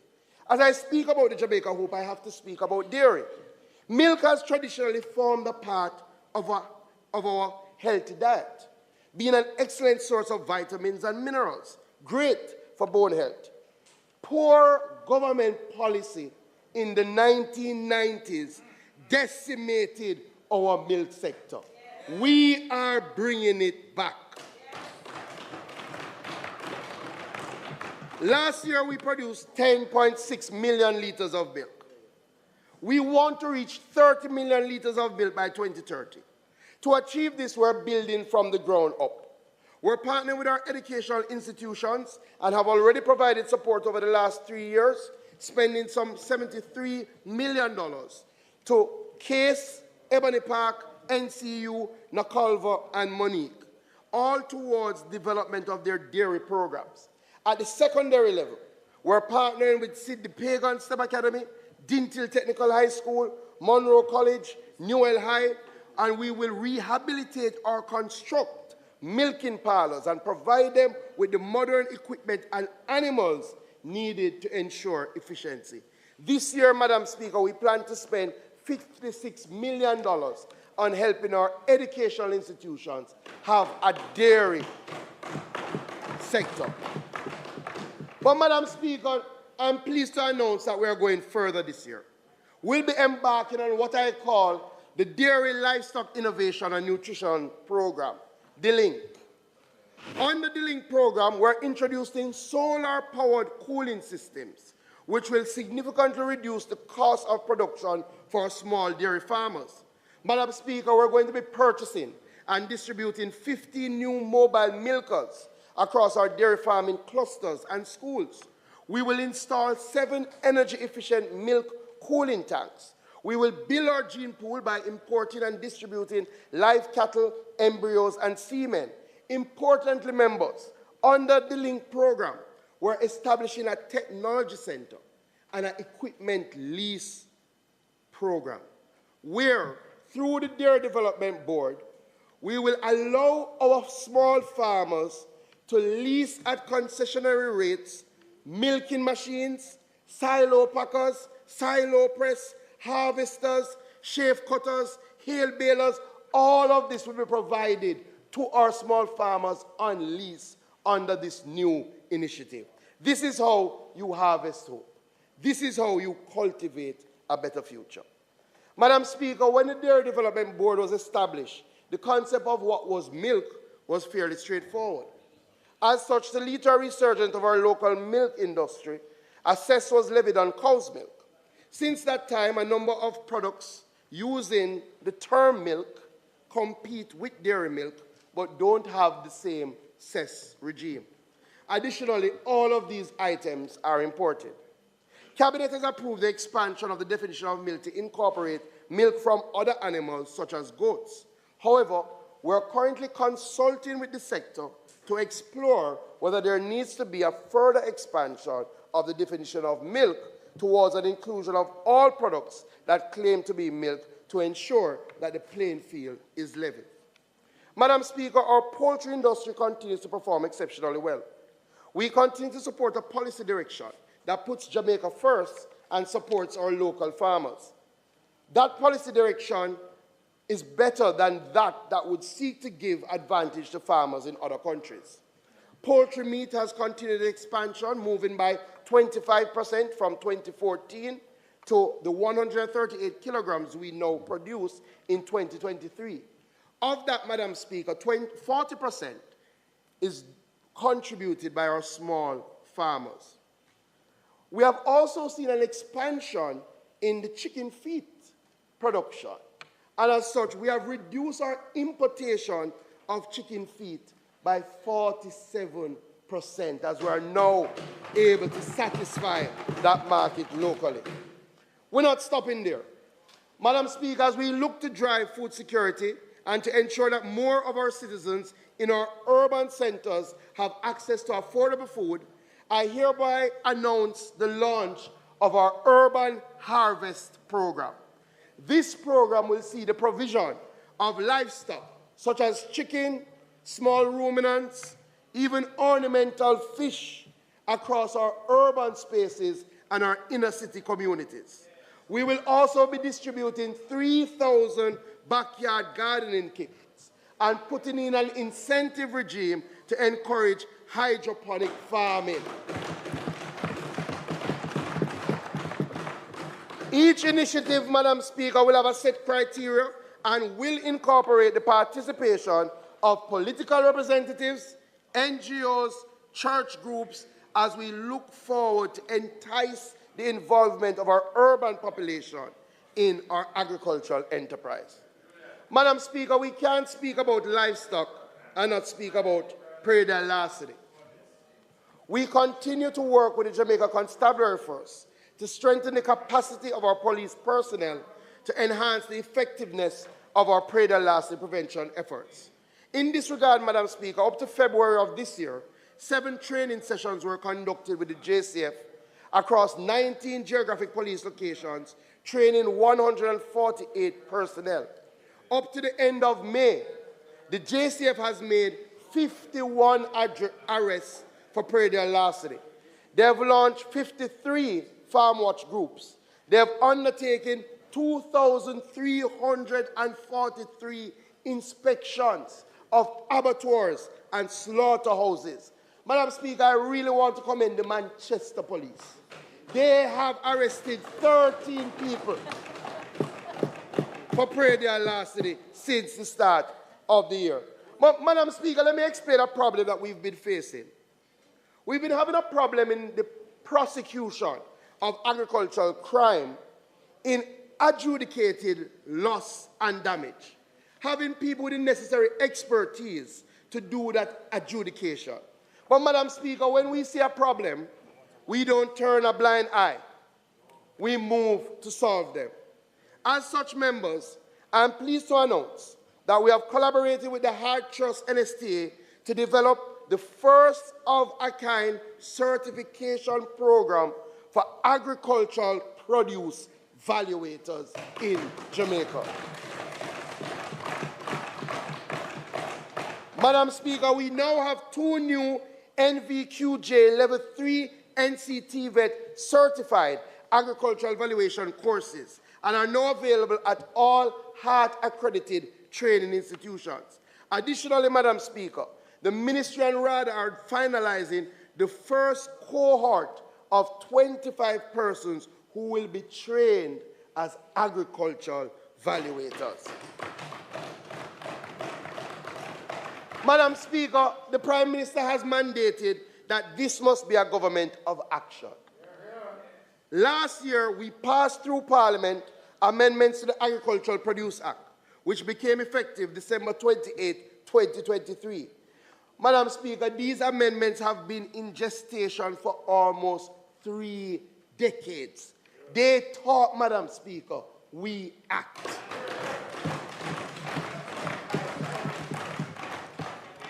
We are going through our sensitization stage now and preparing the necessary regulations to be tabled this financial year as we embark on implementation. This financial year, we will bring amendments to the Preda Lassie Prevention Act that will seek to significantly increase all the fines and to address related issues. Additionally, Madam Speaker, with the support of the DBJ, we're embarking on a study to determine the value, costs, and impacts of Preda Lassie on the agricultural sector. Madam Speaker, when we went around the country and had 13 engagement sessions, a number of people were saying we need more boots on the ground. In our continued partnership with the security forces and the Ministry of National Security, we're pleased to announce that the implementation of the Agricultural Wardens Program will begin before the end of this financial year. It is expected, Madam Speaker, that by December 2023, the first cohort of 100 agricultural wardens will be trained and deployed across police divisions, concentrated firstly in 8 parishes where we have high incidence of Preda Lassie. Madam Speaker, I must thank the Ministry of National Security and the Jamaica Constabulary Force. They have been working with us on this initiative. And the plan is to outlay 300 agricultural wardens over the next 3 years, with a budgetary support of $3.4 billion. Madam Speaker, we are working with the farmers to ensure they can reap what they have sown. It is well understood, Madam Speaker, that sometimes up to 50% agricultural production is lost due to poor pre- and poor post-harvest handling. As such, Madam Speaker, this year and over the next 3 years, the government is going to undertake the largest ever investment in agricultural storage. Through the 35 million FAO project, we've already retrofitted 2 40-foot reefer containers, which have been placed at the Trelawney RADA office and the St. Mary multipurpose facility. This year, we are going to refurbish and retrofit the Coleyville cold storage facility in Christiana at a cost of $87 million to provide cold storage capacity for our farmers. Additionally, we're working with JCIF and the World Bank, and we will establish a new cold storage facility at Windalco Kirkville, 3,700 square feet of storage. We're also going to be building 3 new storage facilities through the Jamaica Bauxite Institute. We're going to be building cold storage in Water Valley, in St. Anne, and Moko in Clarendon. Under the CARICOM New Zealand project, we will be installing 2 20-foot solar-powered refrigerated containers at the Hounslow in southwest St. Elizabeth to help those farmers with storage. We also will be executing a $150 million Moroccan storage program to build out an additional 6,000 square foot of space. Madam Speaker, we are acting on the old age problems to ensure that we can harvest hope and create a better future. Madam Speaker, the National Farm Road Program is critical. Last year we did 70 farm roads at $790 million, benefiting over 4,000 farmers and touching over 500 hectares of agricultural production. This year, we've earmarked 60 farm routes and benefited at least 3,000 farmers. Communities like Bull Bay, Maho Hill, Guys Hill, Bonnet in Guys Hill, Clara Town, Banton Town, all of these communities will be helped. But colleagues, by way of policy, I have directed that 10% of the farm road budget be put towards maintenance of our farm roads. It makes no sense we do them and lose them. So as we move into new areas, we have to maintain what we have. Additionally, for our coffee farmers, Madam Speaker, and I know this is near and dear to your heart, I've asked JACRA, RADA, and NAA to design a coffee road rehabilitation program and to bring it through the PIAB process in an attempt to seek about $5 billion to treat with the road network in that Blue Mountain coffee farm range. Madam Speaker, let me speak about agribusiness development. And our agri-parks continue to do well. But in 2021, we established our first mango agri-park, and we've invested about $104 million in that agri-park. To date, we have irrigation cover for 365 acres. 120 acres is already under production, and a further 80 acres is being put into production as we speak. I really want to commend our 13 investors in the Mango Agri-Park for the work that they're doing. Part of our job has been to expand the land mass of the Ministry of Agriculture, to ensure that we have more agri-parks and agro-economic zones. In fact, members, between 2021 and now, we have increased our land bank by 65%, adding 4,700 acres to our agri-parks, our agri-productive zones. Madam Speaker, I'm pleased to announce today that applications are now open for land in the following new agri-parks: Amity Hall in St. Catherine, Bridge Pen in St. Catherine, Parnassus in Clarendon. Madam Speaker, we're bringing an additional 400 hectares or 1,000 acres of arable land, which will have storage capacity and a distribution center. We're inviting investors to come and take advantage of these tremendous opportunities. In fact, interested parties can contact the Agri-Invest Corporation. All of these agri-parks will be open in 2025.